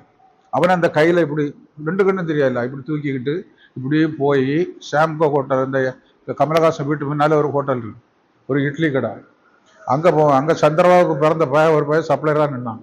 அது ஒரு சினிமா நடிகர் சொன்னார், இது சந்திரபாபுக்கு பிறந்தவன். நாங்கள் ஒன்று 100க்கு 100 சந்திரபாபு மாதிரி இருப்பான். அவனே மாதிரி ஆடிக்கிட்டு இலையெல்லாம் போட்டு க்ளீன் பண்ணுவான். அப்போ இவனுக்கு வந்து என்னன்னா, அந்த இலையை தடவி சாம்பார் சட்னி விட்டு சாப்பிட்றதுக்கு ஆசை. அப்போ அவன்கிட்ட நான் கேட்டேன். அவனுக்கு சொல்லுவான், அவன் 2 ரூபா நோட்டு 1 ரூபா நோட்டு இப்படி தடவி பார்த்து சொல்லிடுவான், இது 2 ரூபா, இது 5 ரூபான்னு சொல்லுவான். இந்த மாதிரி அவனுக்கு வந்து எல்லாம் தெரியும். ஏன்னா அவனுக்கு எல்லாம் இந்த உலகத்தை பார்த்த பிறகு தானே அவனுக்கும் கனவு வரும். ஆனால் பிளைண்ட் பீப்புளுக்கு வராது. இது சைக்காலஜிக்கலில் எழுதினது தான் நான் சொல்லுவேன். பிளைண்ட் பீப்புளுக்கு அவனுக்கு எந்த இமேஜும் தெரியாது. பார்ன் பிளைண்டு, பிறவி குருடன். அது ஒன்று. அடுத்தது வந்து கனவுல கலர் உண்டா, பிளாக் அண்ட் ஒயிட்டா? இது ஒரு ரிசர்ச். ரொம்ப காலமா நிறைய பேர் கனவுக்கு இது கலர் கிடையாதுன்னே சொல்லிட்டு இருந்தாங்க. இப்போ சிக்மண்ட் ஃப்ராய்டு இவங்கெல்லாம் என்ன எழுதியிருக்காங்கன்னா, 80% கனவு கலர்ல இருக்கு, ஒரு 15%க்கு உள்ளதான் பிளாக் அண்ட் ஒயிட்னு சொல்லிட்டு இருக்காங்க. அந்த நம்பிக்கையும் மூட நம்பிக்கை தான். அது மாறிடும். நீங்க கனவு, உங்கள் கனவு இன்னைக்கு நீங்க என்ன ட்ரெஸ் போட்டுட்டு நீங்க பார்த்தீங்களோ அதே இது உங்களுக்கு கனவுல அது கிடைக்கத்தான் செய்யணும்னு சொல்லாங்க. நீங்க கனவு காணும்போது அதை ப்ரூவ் பண்ணிக்காங்க. எனக்கு தெரியாது, அதுதானா? ஏன்னா நமக்கு நான் சொன்ன மாதிரி நம்பணும்னு இல்லையே. அது ஆங்கிலத்தில் நிறைய எழுதி வச்சிருக்க தேவையில்லை. இதுல வந்து என்னய்யா, இந்த ரேபிட் ஐ மூவ்மெண்ட்னு ஒன்று இருக்கு, REMன்னு இருக்கு, ரேபிட் ஐ மூவ்மெண்ட். இதுதான் நம்ம கனவு, நம்ம காணக்கூடிய காட்சிகளெல்லாம் உள்ள இழுத்து வச்சு, எப்படி இந்த கேமரா படத்தை இழுத்து நமக்கு வெளியில காட்டுற மாதிரி இந்த கண்ணுக்கு அவ்வளவு பவர் கொடுத்துருக்காரு. இந்த பிரெயின் ஸ்டெம் தான் இந்த வேலை. கனவுகள் எப்படி தோன்றுகிறதுன்னு REM, இந்த நான் சொன்ன இந்த ரேபிட் ஐ மூவ்மெண்ட், முக்கியமான கனவுகள் தோன்றுவது REM பிரெயின் வேவ்ஸ்ல செயல்பாடுகள்னால தான் இந்த ஆக்டிவ் அந்த இது அது உள்ள இழுக்கு. கனவுகள் வந்து மென்டல் எமோஷனல் எக்ஸ்பீரியன்ஸு, தூங்கும்போது தோன்றும் பிரெயின் ஆக்டிவிட்டிஸ் இன்க்ரீஸ் ஆகுது நம்ம தூங்கும்போது. பட் ஒருவரும் அந்த அந்த ட்ரீம் எந்த வழியில் வந்தது என்பதை துல்லியமாக இதோட சொல்லலை. கனவுகள் நல்லது, ஆரோக்கியமானது, கண் விழிக்க செய்கிறது. இப்போ பிரதர் சொன்ன மாதிரி எங்கேயோ ஒரு காலத்துல சின்ன வயசுல பழகி அவங்க வேற ஆளுக்கு கல்யாணம் பண்ணி எங்கேயோ போனாலும் அந்த 20 வயசுல பார்த்தது கனவுல வந்துடும். அந்த நாள் அந்த கனவுல நம்ம பழைய காதலியை பார்த்தோமே, உயிரோட பார்க்கல, எல்லாம் ஆள் இறந்துக்க கூட செய்யலாம், ஆனா பார்த்தோமேன்னு உங்களுக்கு ஒரு இம்ப்ரெஷன் வருதுல்ல, அப்படித்தானே? அது ஒரு உணர்ச்சி தானே. நம்ம தவற விட்டுட்டோமா, அவளை கெட்டாம விட்டுட்டோமா, இல்ல அவன் நம்மளை தவற விட்டுட்டாளான்னு ஒரு சிம்பதி கூட உண்டாகலாம். என்னையா சூழ்நிலை சந்தர்ப்பமா நம்ம ஒரு பொண்ணை டவுரிக்கு வேண்டிய ஏதோ ஒன்று கேட்டுட்டோம், இல்லை அவளை அம்போன்னு விட்டுட்டோம், இப்படிலாம் நிறைய விஷயங்கள் இருக்கு. கனவுகள் நல்லது, ஆரோக்கியமானது, கண் விழிக்க செய்கிறது. சில கனவு கண்ட உடனே உங்களை அறியாமல துள்ளி வீட்டுல இருந்து எந்திரிச்சிடும், ஏதோ நேச்சர்ல கண்ட மாதிரி. இந்த பாம்பை பத்தியெல்லாம் சொன்னேல்ல, இந்த பாம்பு ஏன் தெரியாம ஒரு பாடி வீக்கா இருக்கும்போது நம்மளை அடிக்கக்கூடிய நம்ம சத்துரு, இந்த விஷம் உள்ள பாம்பு நம்மளை விரட்டிட்டு வந்த மாதிரி எல்லாம் இருக்கும். நீங்க டைபாய்டில் இருக்கும்போது பார்க்கணும். நாமெல்லாம் 2 மாசம் 3 மாதத்துல சின்ன வயசுல டைபாய்டில் இருக்கேன், எப்பவும் ஒரு பாம்பு என்ன கொத்த வந்துகிட்டே இருக்கும். அப்போ டாக்டர்கிட்ட சொல்லியாச்சு, எங்க அப்பாட்ட சொல்லி, அப்போ சின்ன வயசு அப்பா இருந்தார், 10 வயசுக்கு முன்னால 3 தடவை எனக்கு டைபாய்டு வந்துருக்கு. அப்போ இந்த வீக் பாடிக்கு இந்த டேஞ்சரஸான காரியங்கள்லாம் வரக்கூடியது சயின்டிஃபிக்காக ப்ரூஃப் ஆயிருக்கு, நானும் அனுபவிச்சிருக்கேன். அப்போ அவர் தான் சொன்னார், டாக்டர் சொன்னார், பாடி வீக்காக இருக்கும்போது நமக்கு பலவீனம், நமக்கு எதிர்க்க முடியாது, நம்மளை எதிர்க்க முடியாத சக்தியெல்லாம் கனவுல வரும். அதை நீங்கள் நோட் பண்ணிக்கோங்க. நமக்கு ஃபீவரோ காய்ச்சல்லாம் வந்து கிடப்போம்ல, அப்போம்லாம் நம்ம சத்துரு ஒரு தான் வெட்டு ஊற்றி எடுத்து வெட்ட வர மாதிரி, கொலை செய்ய வர மாதிரி ஒரு தானே வரமாட்டான். அது அதுக்கு தான் தற்செயலாக நம்ம துள்ளி எழும்பிடுவோம், ஏதோ ஒன்று கண்டு பயந்து அல்லறை எந்திரிப்போம்ல, அது மாதிரி அது நம்மளை கண் விழிக்க வைக்கிறது. அடுத்தது என்னது ஒரு பாயிண்ட் இருக்கும், கனவுகள் சக்தி வாய்ந்ததாக அற்புதமான செயல். சிப்பன்பேரோட சொல்லி, இந்த ட்ரீம் இல்லைன்னா மனுஷன் வாழ்க்கையே இல்லை, இது ஒரு அற்புதமான செயல். நம்மளுக்கு பிளைண்ட் பீப்புளை பற்றி சொல்லிட்டேன், கூடுதலாக நான் ஒன்றும் சொல்ல ஒன்றில்ல. பிரெயின் நம்ம மூளை தான் எல்லாம் கேப்சர் பண்ணிட்டு எப்போ அதை ரிலீஸ் பண்ணணுமோ நம்ம சக்திக்கு தகுந்தபடி. நம்ம காலையில் நீங்கள் சொன்ன மாதிரி காலையில் நிறைய நல்ல காட்சிகளை பார்க்கோம், எல்லாத்தையும் பார்த்துட்டு இப்போ ஒரு சினிமாவை பார்க்கோம், அதை பார்த்துட்டு கனவு ஒன்றும் வராது, ஏற்கனவே அது ஒரு கனவு தான், அப்படிதானே? ஒரு இது அதை பார்த்துட்டு நமக்கு கனவு வராது. நம்ம தத்துவமாக எதெல்லாம் நம்ம மூளை நம்ம கண்ணு எதை கேப்சர் பண்ணி உள்ளே இழுத்து வச்சிருக்கோ அது அன்னைக்கு தான் வரணும்னு இல்லை. இந்த நாளில் நம்ம ஒரு கனவு காணணும், நீங்கள் சுயமாக இருக்கும்போது உங்கள் பழைய நினைவுகளை நினச்சி நீங்கள் படுத்துட்டு இந்த நாள் நமக்கு வந்தால் கனவுல வந்தால் நல்லா இருக்கும் அப்படின்னு நீங்கள் நினச்சி பாருங்க, வரவே செய்யாது. அது நம்மளை அறியாமல் தான் வரும், நம்மளை டிஸ்டர்ப் பண்ணதுக்கும் வரும், நம்மளுக்கு சந்தோஷத்தை தருவதுக்கும் வரும். அது கனவுக்கு நம்மளை என்ன செய்யணும்னே தெரியாது. அதனால கனவு காணுங்கள். வள்ளுவர் கனவு காண சொல்லியிருக்காரு. இந்த கனவு அவளை சந்தோஷப்படுத்துறது தானே சொல்லியிருக்காரு.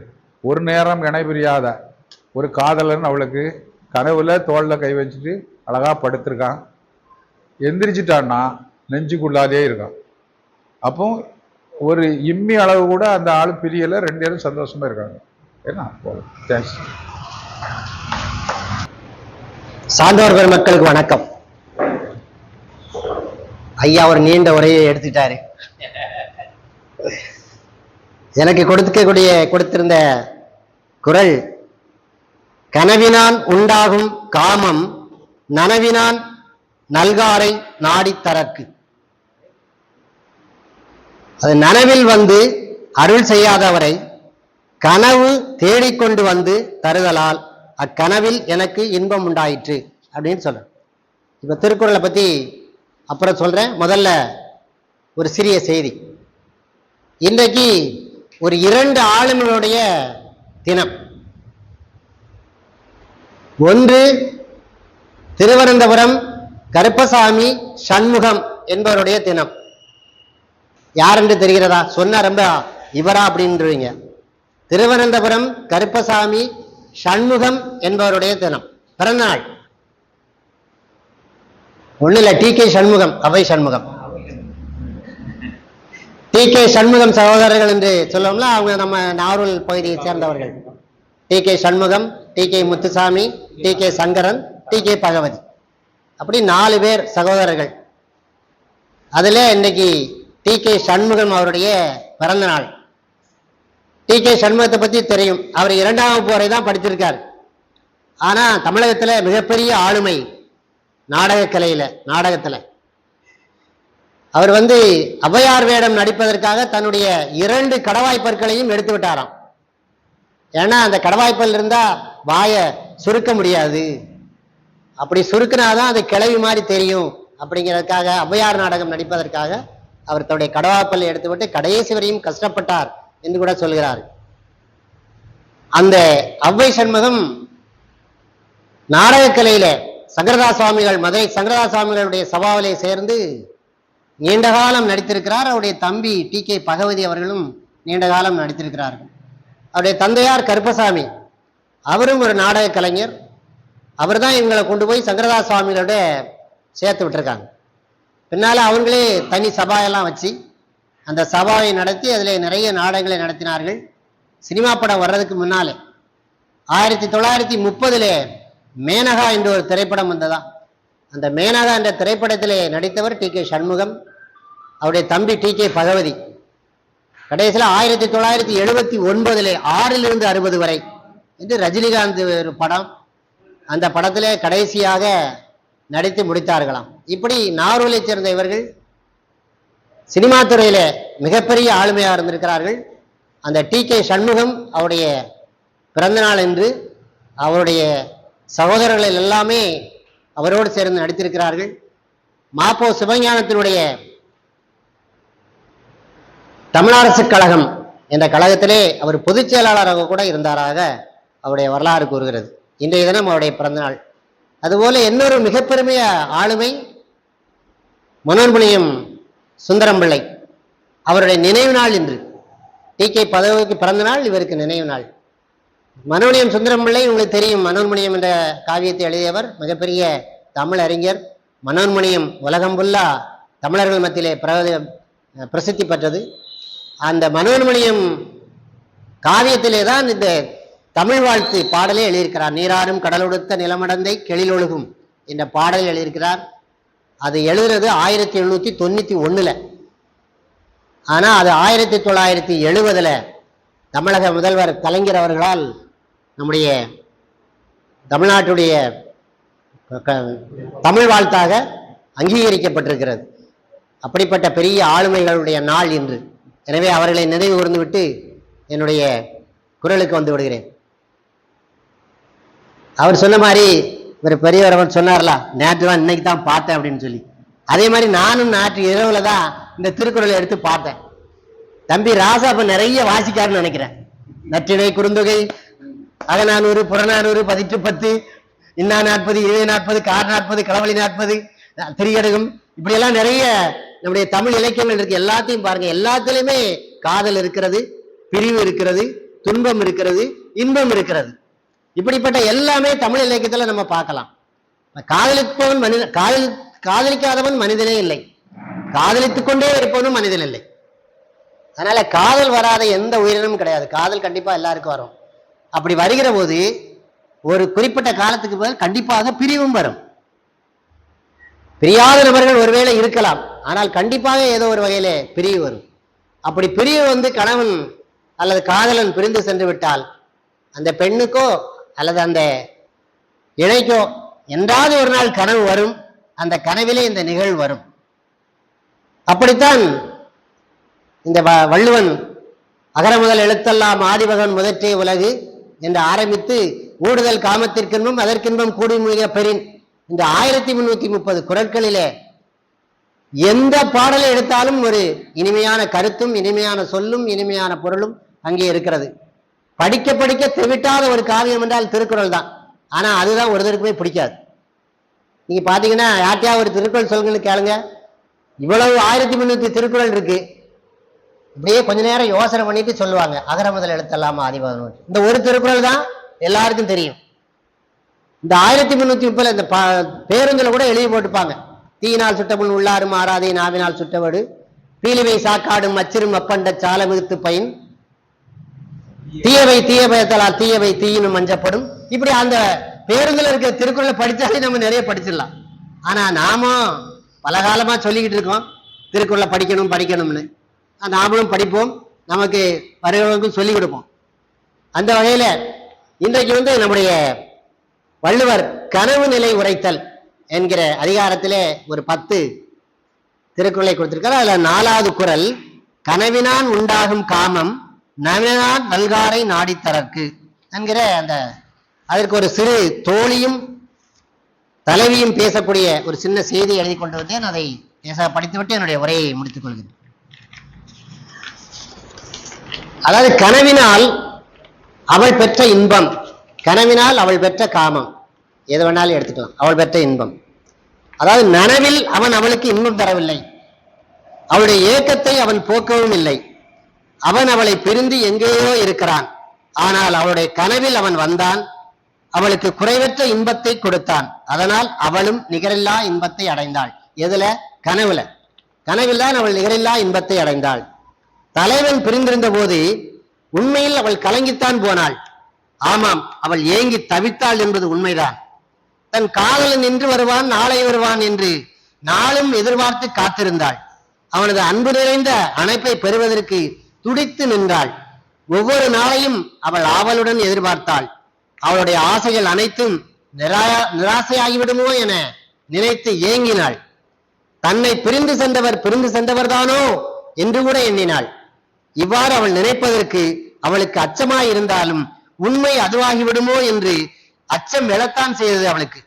இருந்தாலும் அவளுக்கு தீப்பொறி போல ஒரு நம்பிக்கை இருந்து கொண்டுதான் இருந்தது. இந்த சிறு நம்பிக்கை எழவும் அவள் ஒரு புத்துணர்வை பெற்றாள். அதாவது கனவிலே தான் புத்துணர்வை பெறுகிறாள். திடீரென்று ஒரு நாள் அவள் மனதில் ஒருவித குறுகுறுப்பு ஏற்பட்டது. எல்லா நாளும் ஒண்ணு போல இருக்காது. சில நாள் ஒரு ஏக்கம் இருக்கும். அன்றைக்கு ஏதோ நமக்கு ஒண்ணு தோணும். அவன் வருவான் என்ற நம்பிக்கை அவளுக்கு தோன்றியது. அவளுடைய காதலன் வருவதை பற்றி யார் மூலமும் அவள் அறியவில்லை. அவளுடைய உள் உணர்வே கூறிய வண்ணம் இருந்தது. நிச்சயமாக நம் காதலன் வருவார் என்ற நம்பிக்கை அவளுக்கு ஒரு சில தினங்களாக வந்து கொண்டே இருக்கிறது.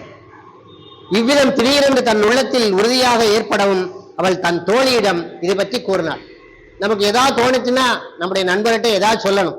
சொல்லலைன்னா என்ன ஆகாது, நமக்கு கூட ஒன்றும் தோணாது. ஆனா பெண்களுக்கு அப்படி இல்லை, கண்டிப்பா அதை யார்ட்டையாவது சொல்லி ஆக வேண்டும். என்ன இவள் தோழி நினைக்கிறாள், என்ன இவள் அவள் கணவனிடம் வந்து யாரோ தூதன் வந்து சொன்ன போன்றல்லவா கூறுகிறாள் என்று எண்ணி உண்மையில் அவளும் ஏந்துதான் போனாள். இவ்வளவு நாளும் கணவனை பத்தி சொல்லலையே, காதலனை பத்தி சொல்லான், இன்னைக்கு சொல்ல வாராளே அப்படின்னு சொல்லி, சரி என்னதான் நான் சொல் பார்ப்போம் அப்படின்னா. இப்படி சொன்ன உடனே அவள் சொல்றா, அன்புள்ள தோழியே, திகைத்து போய்விட்டாயா? எதை அடிப்படையாக கொண்டு இவ்விதம் சொல்கிறேன் என்று எண்ணுகிறாயா? இதையெல்லாம் என் நம்பிக்கை என்பது ஒரு பக்கம் இருந்தாலும் கூட நான் நேற்றிரவு கண்ட கனவில் அடிப்படையில் தான் இவ்விதம் கூறுகிறேன். சிலர் காணும் கனவு பலிக்கும் என்பார்கள். குறிப்பிட்ட நேரத்தில் காணும் கனவு நிச்சயமாக பலிக்கும். அதாவது சொல்லுவாங்க, விடியகாலம் பார்க்க வந்துச்சுன்னா அந்த கனவு பலிச்சிடும். ஐயா சொன்னாங்களா, பாம்பு கனவு வந்தா, எங்க ஊர் பக்கம் எல்லாம் பாம்பு கனவு வந்துட்டுன்னா கல்யாணம் நடக்கும்னு சொல்லுவாங்க. பாம்பு பார்த்தா கல்யாணம் நடக்குமா? அதே போல இறந்த படத்தை தூக்கிட்டு போனா அப்பவும் திருமணத்துக்கான நல்ல செய்தி வரும் என்று அங்கெல்லாம் சொல்லுவாங்க கிராமங்கள்ல. அது அந்த மாதிரி இவள் என்னுடைய கனவு நனவாக போகிறது, இதே நீதான் பார்க்க போகிறாய் என்று தன்னுடைய தோழில சொல்றார். தலைவிடம் நீ இவ்வளவு நம்பிக்கையுடன் கூறுகிறாயே, அப்படி என்னதான் கனவு கண்டாயோ? நல்ல கனவாக இருந்தால் என்னிடம் கூறு, தீய கனவாக இருந்தால் என்னிடம் வேண்டாம் அப்படின்னு சொல்றான். உடனே அவள் இல்லை, நல்ல கனவுதான் என்று சொல்லி அவள் அந்த கனவை பற்றி சொல்கிறாள். என்னுடைய கனவில் என் தலைவர் வந்தார், அவர் இத்தனை நாள் இங்கு வராமல் இருந்தார் அல்லவா, அவன் அதையெல்லாம் சேர்த்து வைத்து எனக்கு மொத்தமாக தந்தார். மீண்டும் அழைத்து சொல்கிறாள், எனக்கு மொத்தமாக தந்தார் அப்படி என்பதை அவள் அந்த ஒரே வார்த்தையில சொல்லி முடித்து விட்டாள். அப்படி தந்ததனால் நான் மிக மகிழ்ச்சியாக இருக்கிறேன். ஆனால் இது கனவில் தான் வந்தது, நினைவில் இல்லை, நனவில் இல்லை. கனவில தான் தந்தார். எப்படியோ உன் ஏக்கங்கள் தீர்ந்தால் சரி, உன் இன்ப கனவு பலிக்க வேண்டும் என்று நானும் வேண்டுகிறேன். இது கனவாக இருந்தாலும் அது நனவாகட்டும் என்று சொல்லி அந்த தோழி அவளுக்கு சமாதானம் கூறினாள். இப்போ கனவினான் உண்டாகும் காமம் நனவினான் நல்காரை நாடித்தரக்கு. அதாவது நாடித்தரக்கு அப்படின்னா தேடி கொண்டு வந்து கொடுப்பதால், அந்த கனவு அவருடைய எண்ணங்களை தேடி கொண்டு வந்தது.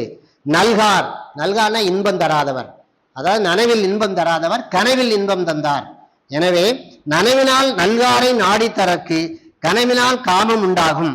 அப்படின்னா நனவில் வந்து இன்பம் தராதவரை தேடி என்னிடம் கொண்டு வந்து தருவதனால் கனவிலும் காம இன்பம் எனக்கு கிடைத்தது.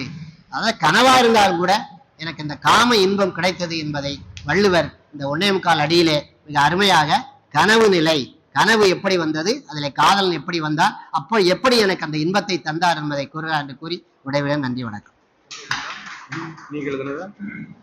அடுத்து நடராசன் தானே?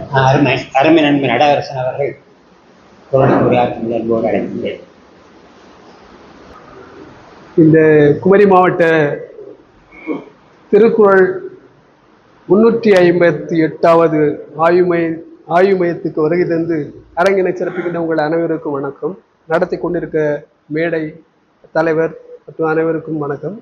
இந்த ஆய்வு மையத்தில் ஏதோ எனக்கும் திருக்குறளை பற்றி பேசுவதற்கு வாய்ப்பு கொடுத்த மையத்துக்கு நன்றியை கூறி எனக்கு கொடுத்த பணியை செய்ய முற்படுகிறேன். இந்த ஆச்சரியமான ஒரு விஷயம் என்னவென்றால், ஐயன் திருவள்ளுவன் அறம் பொருள் அத்தனையிலையும் உலகத்தாருக்கு என்ன வேணுமோ அதையெல்லாம் சொல்லிட்டாரு. அடுத்தாப்புல ஒரு தனிப்பட்ட மனிதனுடைய அந்த மனித குலத்துக்குரிய அந்த இன்பத்து பாலை பற்றி பேசும்போது அவர் மிகப்பெரியதொரு மருத்துவராக மாறிவிடுகிறார். அந்த மருத்துவத்தில் அவர் ஆரம்பிக்கிறது என்னவென்றால், ஆரம்பத்தில் அந்த இலக்கணப்படி களவியல்ல ஒரு 7 குறளையும் மீதி உள்ள 18 குறள்களில் அந்த கற்பியல்ல கொண்டு வந்துடுறாரு.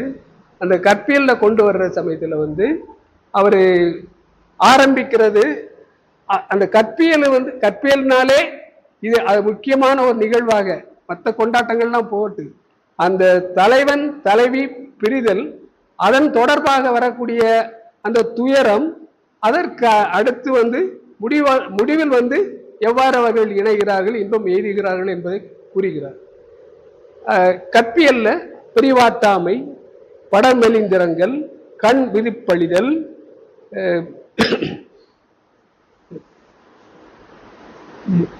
கண் விதிப்பழிதல், பசப்புரு பருவரல், அப்புறம் அதை அப்படியே கொண்டு கடைசியா நினைந்து அவர் புலம்பி வேற வழி இல்லாம இந்த புலம்பலுக்கெல்லாம் ஏதாவது ஒரு வகையில நமக்கு ஒரு விடுதலை கிடைக்காதா, ஒரு இன்பம் பெற மாட்டோம் அப்படின்ட்டு கனவு நிலைக்கு போயாவது நம்ம அந்த இன்பத்தை அடையலாம் அப்படிங்கிற இன்னொரு முயற்சியில இருக்குது. அந்த முயற்சியில வரும்போதுதான் ஒவ்வொன்றா கனவு நிலையில அவளுக்கு கிடைக்கக்கூடிய ஒரு சின்ன ஒரு அற்ப சந்தோஷம். பிரிந்து போய்விட்டார் தலைவர், இனி அவர் எப்போ நமக்கு இதுவரைக்கும் நாம் அனுபவித்த இன்பத்தை திருப்பி தரப்போகிறார் என்ற ஒரு ஆதங்கத்தில் அந்த கனவுலகத்தில் இருந்து கொண்டு அவள் ஒவ்வொன்றாக கருதுகிறாள். கனவுக்கு நன்றி கூற விரும்புகிறார். அவர் கனவு கண்ணுக்கு நன்றி கூற விரும்புகிறார். கண்ணே நீ விழிச்சிடாத, நீ எப்பவுமே மூடியேறு, உறக்கத்திலே இரு அப்படின்னு விரும்புகிறா.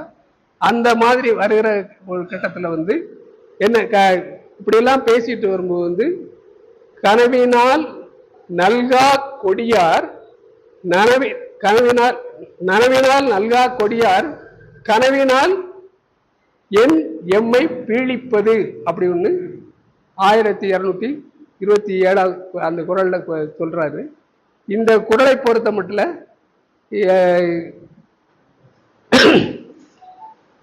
இதுவரைக்கும் இருந்து என்ன இவ்வளவு இன்பமா வைத்து இருந்தவர் போயிட்டாரு. நனவுல அந்த இன்பத்தை தராத ஒரு தலைவன் கனவில் என்னை இவ்வாறு வருத்துவது ஏன் என்ற ஒரு கேள்வியை தனக்கு நெஞ்சுக்குள்ளே கேட்டுக்கிறா, அல்லது இன்னும் அந்த கவலையை அந்த துன்பத்தை பரிமாறிக்கொள்வதற்கு தோழி இருந்தால் தோழியிடம் பரிமாறிக்கொள்கிறார். இந்த ஒரு நிகழ்ச்சியை, இந்த நாடகத்தை அவர் மிகவும் தத்ரூபமாக கண்முன்னே கொண்டு காட்டுகிறார். இதுல கனவு காணாம இருந்திருந்தா கண்டுபிடிப்புகள் எதுவுமே இந்த உலகத்தில் நடந்திருக்கிறது சாத்தியமே இல்லை. அப்துல் கலாம் அவர்கள் சொல்லுகிற கனவு காணுங்கள், அது ஒரு பெரிய அவருடைய அந்த கனவு விஷன் 2000 அப்படிங்கிற அந்த நூல்ல கனவு காணுங்கள், கனவு என்பது உங்களை தூங்க விடாமல் செய்யணும், அந்த மாதிரி கனவு காணுங்க. அந்த கனவுல வர்றத நீங்க தூங்கி கனவுலே போயிடக்கூடாது. துக்கம் இல்லாம வெளிப்பே சக்தி அப்படின்னு பாரதியார் கூறுகிறார். அந்த மாதிரி தூக்கம், அந்த கனவு, அந்த கனவுல வந்து வரக்கூடிய எண்ணங்கள் எல்லாமே வந்து ஒரு பெரிய ஆராய்ச்சியாளர் சொல்லும்போது வந்து ஆழ்நிலை உறக்கத்துல தான் அது நடக்குது. இந்த கனவுக்கும் நனவுக்கும் தான் தொடர்பு இருக்குமே ஒழிய, இந்த கனவு வந்து நினைவாக மாறுவது எப்படின்னா, இந்த இது நனவு ஆகி அதற்கப்புறம் தான் நினைவாகும். இந்த நினைவு அப்படிங்கிறது ஏற்கனவே நடந்த ஒரு காரியத்தை குறித்து சொல்லக்கூடியது. இத்தகைய ஒரு அந்த கனவு நிலை உரைத்தல ஐயன் திருவள்ளுவன் வந்து இன்னும் நிறைய கனவுகளை பத்தி நிறைய பேசிட்டாங்க. கனவுல வந்து நாம எவ்வளவு, அதாவது நிறைவேறாத ஆசைகளும் கனவா வரும், நாம் நிறைவேற்றிய அந்த இதனுடைய இதுவும் அடுத்தடுத்த பரிமாணங்கள். இப்போ ஒரு ஆராய்ச்சியாளர் இருக்கிறாருன்னா அவர் வந்து இப்போ பிஹெச்டி ஒரு பண்றாருன்னா அவருக்கு ஒரு நிலையில வந்து அந்த ஆராய்ச்சி பண்ணி ஒரு கட்டத்தில் ஒன்று எடுத்திருப்பாரு. அதற்கு அப்புறமும் அதை எப்படி அதை விரிவுபடுத்தலாம், அதுல இருந்து என்னென்ன வரும் அப்படின்னு ஒரு அந்த சிந்தனை ஓட்டம் மேலும் அவருக்கு ஒரு கனவாக வந்து திரும்பாத அவருடைய ஆராய்ச்சியின் முடிவாக கொண்டு வந்து கொடுக்கிறார். இந்த மாதிரி பல வெற்றிகளை கனவுகளால் சாதித்திருக்கிறார்கள். இங்கு இந்த தலைவனை பிரிந்த தலைவிக்கு ஒரு சமாதானத்தை, ஒரு வெற்றியை வந்து கனவு நிலை உரத்தில் காட்டி ஐயன் வள்ளுவர் வழிகாட்டியிருக்கிறார் என்று கூறி வாய்ப்புக்கு நன்றி கூறி அமைகிறேன். நன்றி, வணக்கம். உயிரான தமிழே, உலகில் உயர்வான மொழியை உன்னை போற்றி பொழுவதின்றி வேறுபடி எனக்கில்லை என சொல்லி இந்த அருமையான தருணத்தில் உங்களோடு நானும் கலந்து கொண்டு உரையாற்றுவதில் மனம் மகிழ்கிறேன். அன்பிற்கும் வணக்கத்திற்கும் கூறிய அந்த நிகழ்வினுடைய தலைவர் உள்ளிட்ட அனைவருக்கும், அவையின் சான்றோர்கள் அனைவருக்கும் என்னுடைய நெஞ்சமறைந்த வாழ்த்துக்கள். கனவு என்பது உள்ளத்தின் அடித்தளத்தில் உறைகின்ற எண்ணத்தின் பிரதிபலிப்பு. A dream is reflected on the bottom of the heart அப்படின்னு சொல்வார்கள். இதயத்தின் அடித்தளத்தில் உருவாகின்ற ஒரு எண்ணம் தான் அது. ஒரு வியாபாரி கனவு காண்கிறான், ஒரு பேராசிரியர் கனவு காண்கிறான், ஒரு எழுத்தாளன் கனவு காண்கிறான், ஒரு சிற்பி கனவு காண்கிறான். எல்லோரும் கனவு காண்கிறார்கள். ஆனால் கனவு நிறைவேறுகிறதா என்றால் உள்ளத்தின் அடித்தளத்தில் அந்த உணர்வு உறைந்திருந்தால் நிறைவேறும். சில கனவுகள் நிறைவேறுவதில்லை. மந்தரையின் போதனையால் வனமாறி கைகேசி மஞ்சள் குங்குமம் இழந்தால் மந்தரை கண்ட கனவு நிறைவேறியது, கைகேசி கண்ட கனவு நிறைவேறியது, கோவலன் கண்ட கனவு நிறைவேறியது, மாதவி கண்ட கனவு நிறைவேறியது, கண்ணை கண்ட கனவு நிறைவேறியது. கனவுகளெல்லாம் நிறைவேறக்கூடியவைகள் தான். ஆனால் அடித்தளத்தில் இருந்து எழுதுகின்ற ஒரு கனவாக இருந்தால் அது நிச்சயமாக நிறைவேறும். இந்த கனவு பற்றி சொல்கிற போது காமமும் காதலும் கலந்துவிட்ட ஒரு கலவை, பாலோடு தேன் கலந்த கலவை போல காமமும் காதலும் கலந்துவிட்டு அந்த கலவையில் ஏற்படுகின்ற ஒரு கனவு. அதுதான் வள்ளுவர் இங்கே பேசுகிறார். வள்ளுவர் பேசுகின்ற கனவு சமுதாய கனவு அல்ல.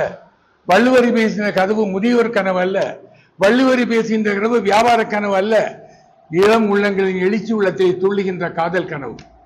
அந்த காதல் கனவு நிறைவேறுகிற போதுதான் காமம் வெளிப்படுகிறது. காமமும் காதலும் கலராமல் ஒரு கனவு ஏற்பட்டால் அதை பேரறிஞர் அண்ணா அவர்கள் ஒரு அற்புதமான எடுத்துக்காட்டு சொல்லுகிறார்.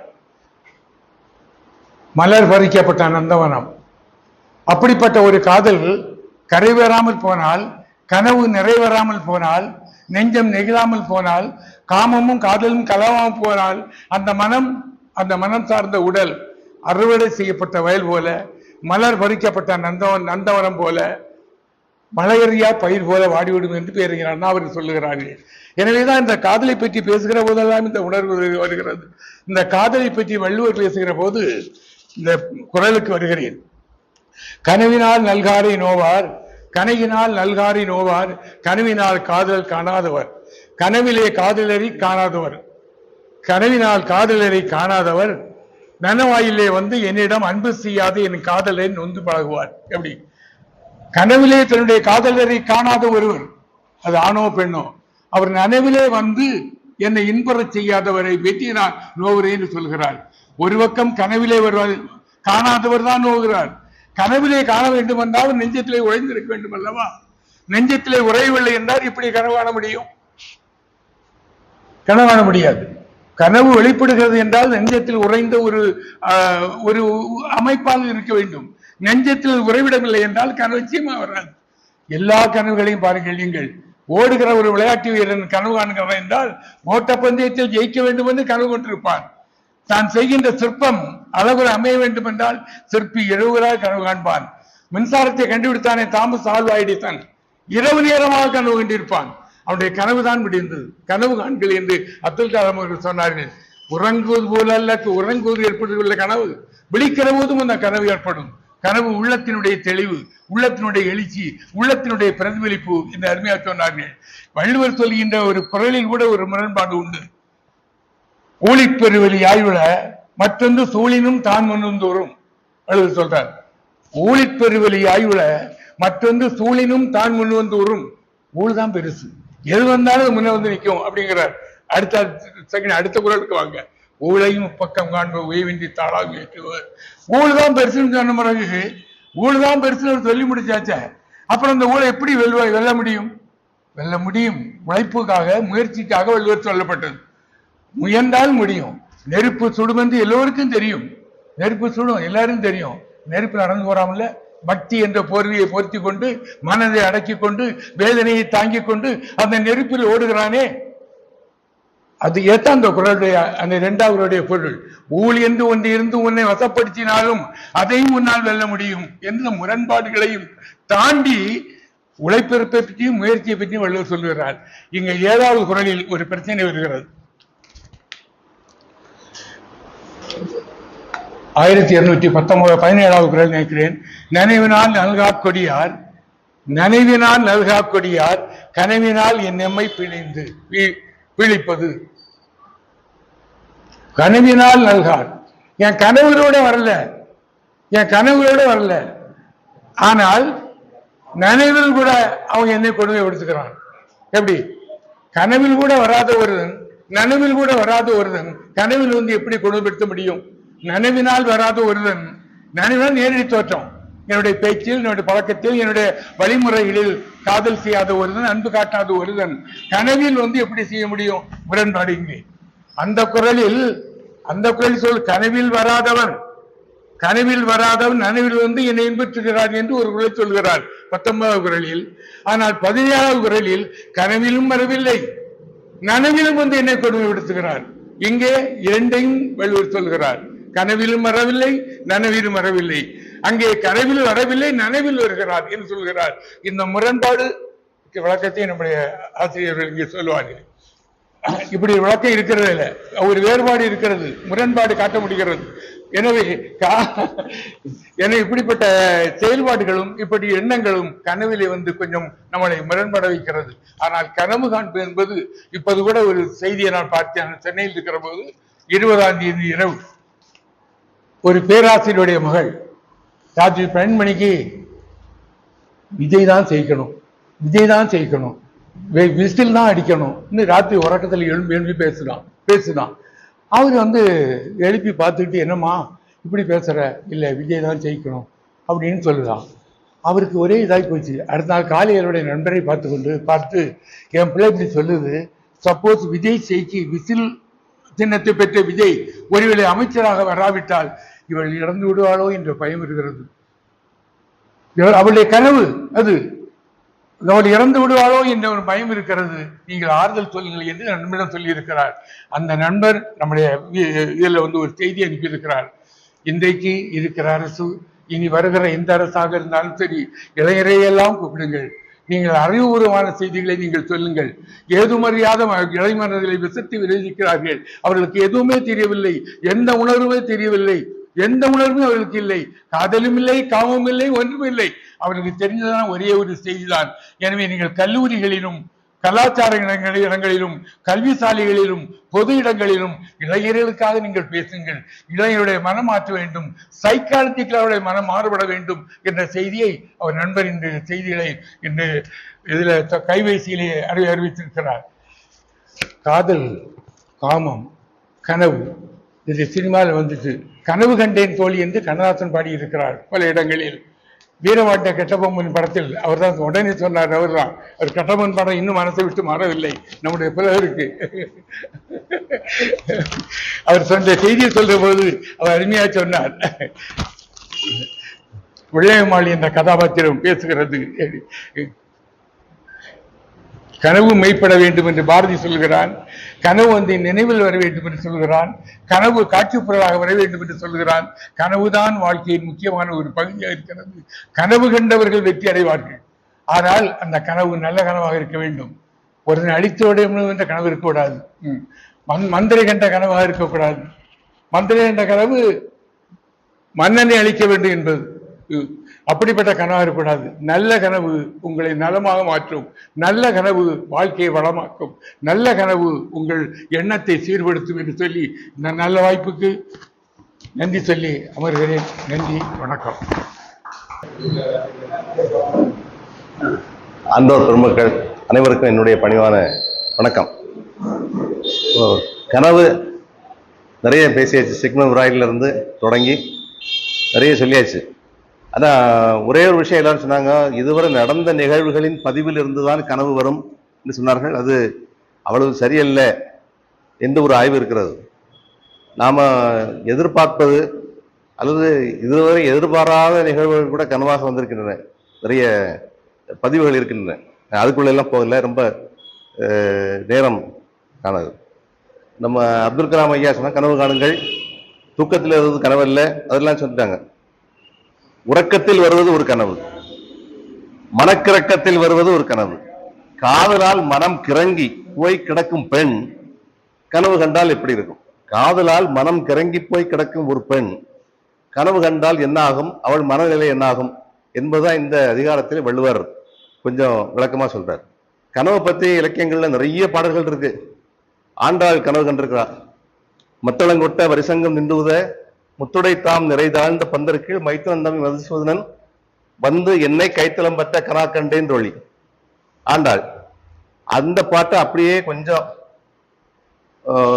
திருத்தி கண்ணதாசன் அவள் ஆண்டாள் கண்ணன் மேல் பாடினா, இவரு முருகன் மேல மாத்திட்டார் கண்ணதாசன்.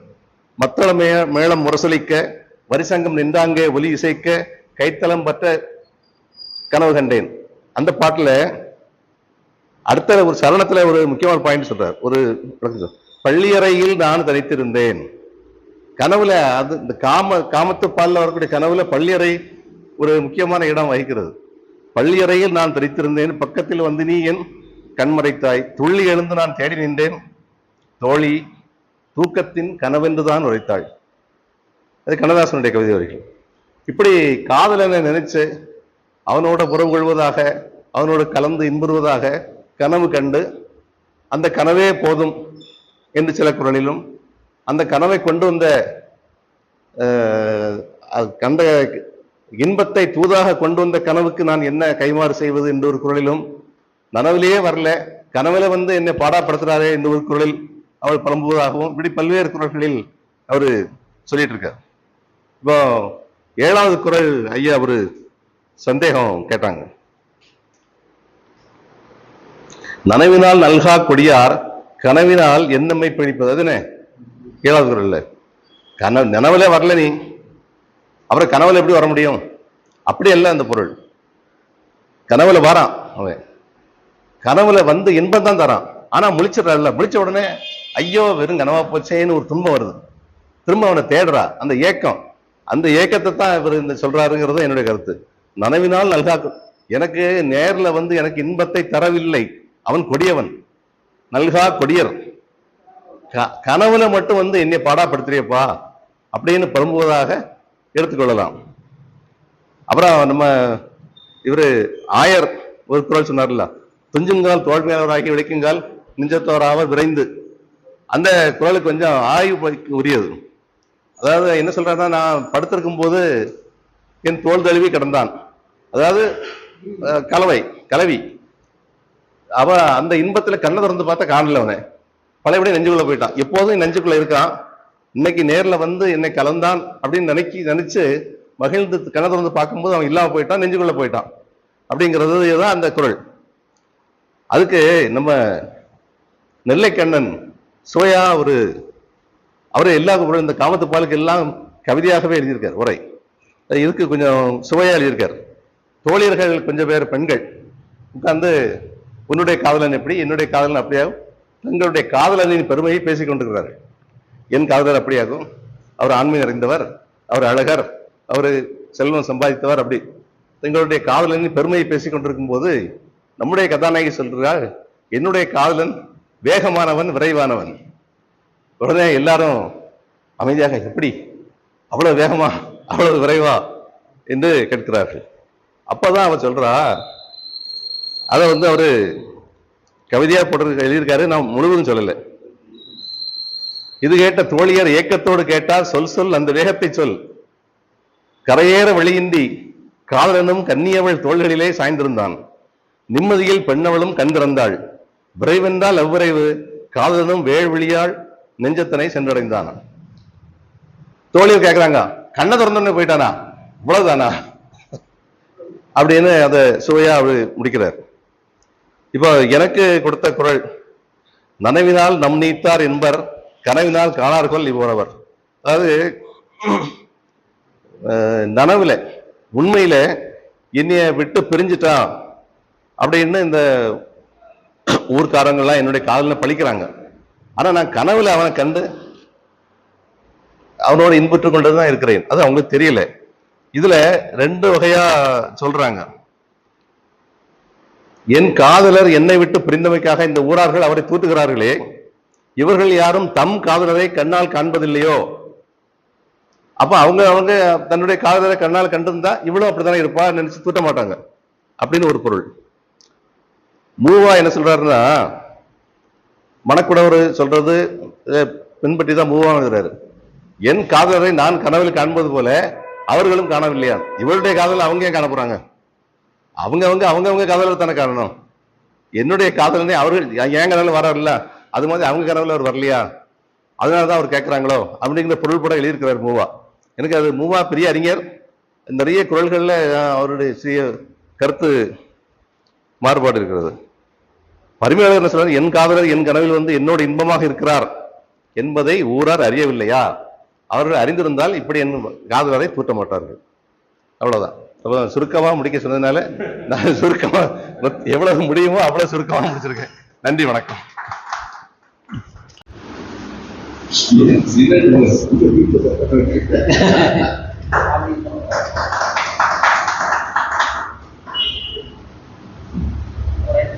சார் அப்படி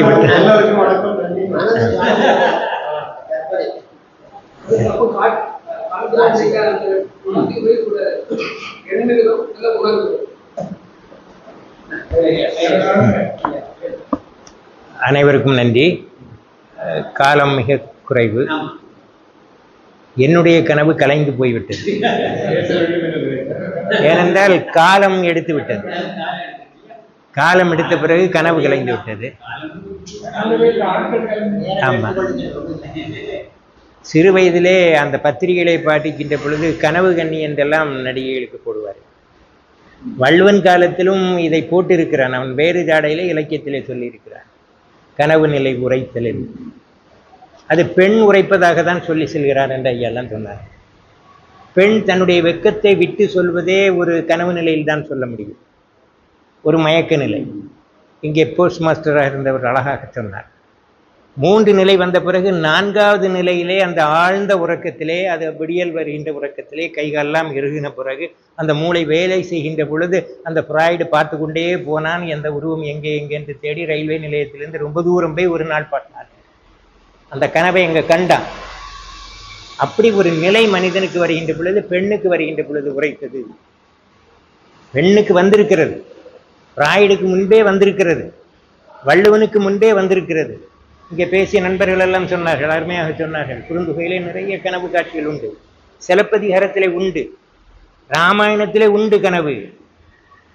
ராவணனுடைய மனைவி அழிந்து போவதாகவே காணுகிறார். ஆகவே கனவு நிலை என்பது ஒரு பெரிய பெண்ணுக்குரிய ஒரு உயர்ந்த நிலையாக தான் கருத வேண்டும். வருகின்ற பொருளையும் உரைக்கிறது, கவனமாக இருந்து எச்சரிக்கையும் செய்கிறது, அழிந்து போகின்ற சூழ்நிலை வருவதையும் சொல்கிறது. நீங்கள் ஆன்மீக உலகத்திலே போய் வருத்தப்பட்டு விடாதீர்கள். ஒருவன் சொன்னான், நம்முடைய பரமஹம்சர் சொல்லுவார், கனவிலும் இறைவனை காணலாம். அவர் எழுதியிருக்கிறார் நூல். கனவிலும் இறைவனை காணலாம். எப்படி என்று கேட்டார்கள். எனக்கு கனவிலே மாகாளி வந்தாள் எழுதினான். அவன் வந்தான் வருது அவனுக்கு தான் தெரியும். அவன் கனவுக்குள்ளே அவள் வந்தாளா வரலையாங்கிறது அவள் 2 பேருக்குள்ள பிரச்சனை. அப்படி தைரியமாக கனவை நிலைப்பிடித்தியவர்களும் உண்டு நாட்டில். அதிலே வரலாற்றிலே ஒரு அற்புதமான கனவு உண்டு. நம்முடைய பெரிய தஞ்சாவூர் கோயிலை படைத்த அந்த 1ஆம் ராஜராஜேந்திரன் அந்த சோழ மன்னன் கும்பாபிஷேகம் நாள் குறித்து விடுகிறான். அவனுக்கு ஒரு கனவு வருகிறது. முன்பின் அல்லது அவன் நாள் குறித்து அறிவித்து எல்லாரும் பூ மாலை எல்லாம் வாங்கி பூசாரி எல்லாம் கூடியாகிவிட்டது. கனவுலே ராத்திரி 12 மணி என்று நான் நேரம் சொல்லவில்லை வருகிறது. நீ நாளைக்கு உன்னுடைய கனவு கும்பாபிஷேகத்தை நிறுத்திவிடு. ஒரு கிழவி 10 மைல் தொலைவிலே ஒரு கிழவி இருக்கிறாள். அவள் ஒரு சிறு கோயில் வச்சு அதிலே நீ இந்த கும்பாபிஷேகத்தை நடத்து. இவனுக்கு பெரிய கோபம் வந்து விடுகிறது. ஒரு கனவு வந்து நம்மளை தடுக்க முடியுமா? நான் இங்கிருந்து இலங்கை ஆளுகின்ற மாமன்னன் சக்கரவர்த்தி, என்னை ஒரு அற்ப கனவு வந்து நிறுத்து என்று சொல்கிறது. அது எப்படி? மந்திரியிடம் கேட்கிறான். கனவு பலிக்கவும் செய்யும் ஐயா, நாம் போய் பார்த்து விடுவோம். 10 கல் தொலைவிலே இப்படி ஒரு கிழவி ஒரு லிங்கத்தை வச்சு பூஜை செய்கிறாளா என்று பார்ப்போம் என்று மந்திரி படைகளோடு போகிறான். ஏனென்றால் அவனுக்கு ஒரு சின்ன சந்தேகம் வருகிறது. துணைக்கு படைகளை கூப்பிடுகிறான். தளபதி எல்லாம் கூப்பிடுகிறான். விரைந்து போகிறான். விடிந்து கும்பாபிஷேகம் நடத்த வேண்டும் தஞ்சாவூர் அவனுடைய கோயிலில். போய் பார்த்தால் ஒரு கிழவி ஒரு சின்ன ஒரு குடிசைக்குள்ளே ஒரு லிங்கத்தை வச்சு எல்லாம் வச்சிருக்கிறாள் விடிந்து பூஜை செய்வதற்கு.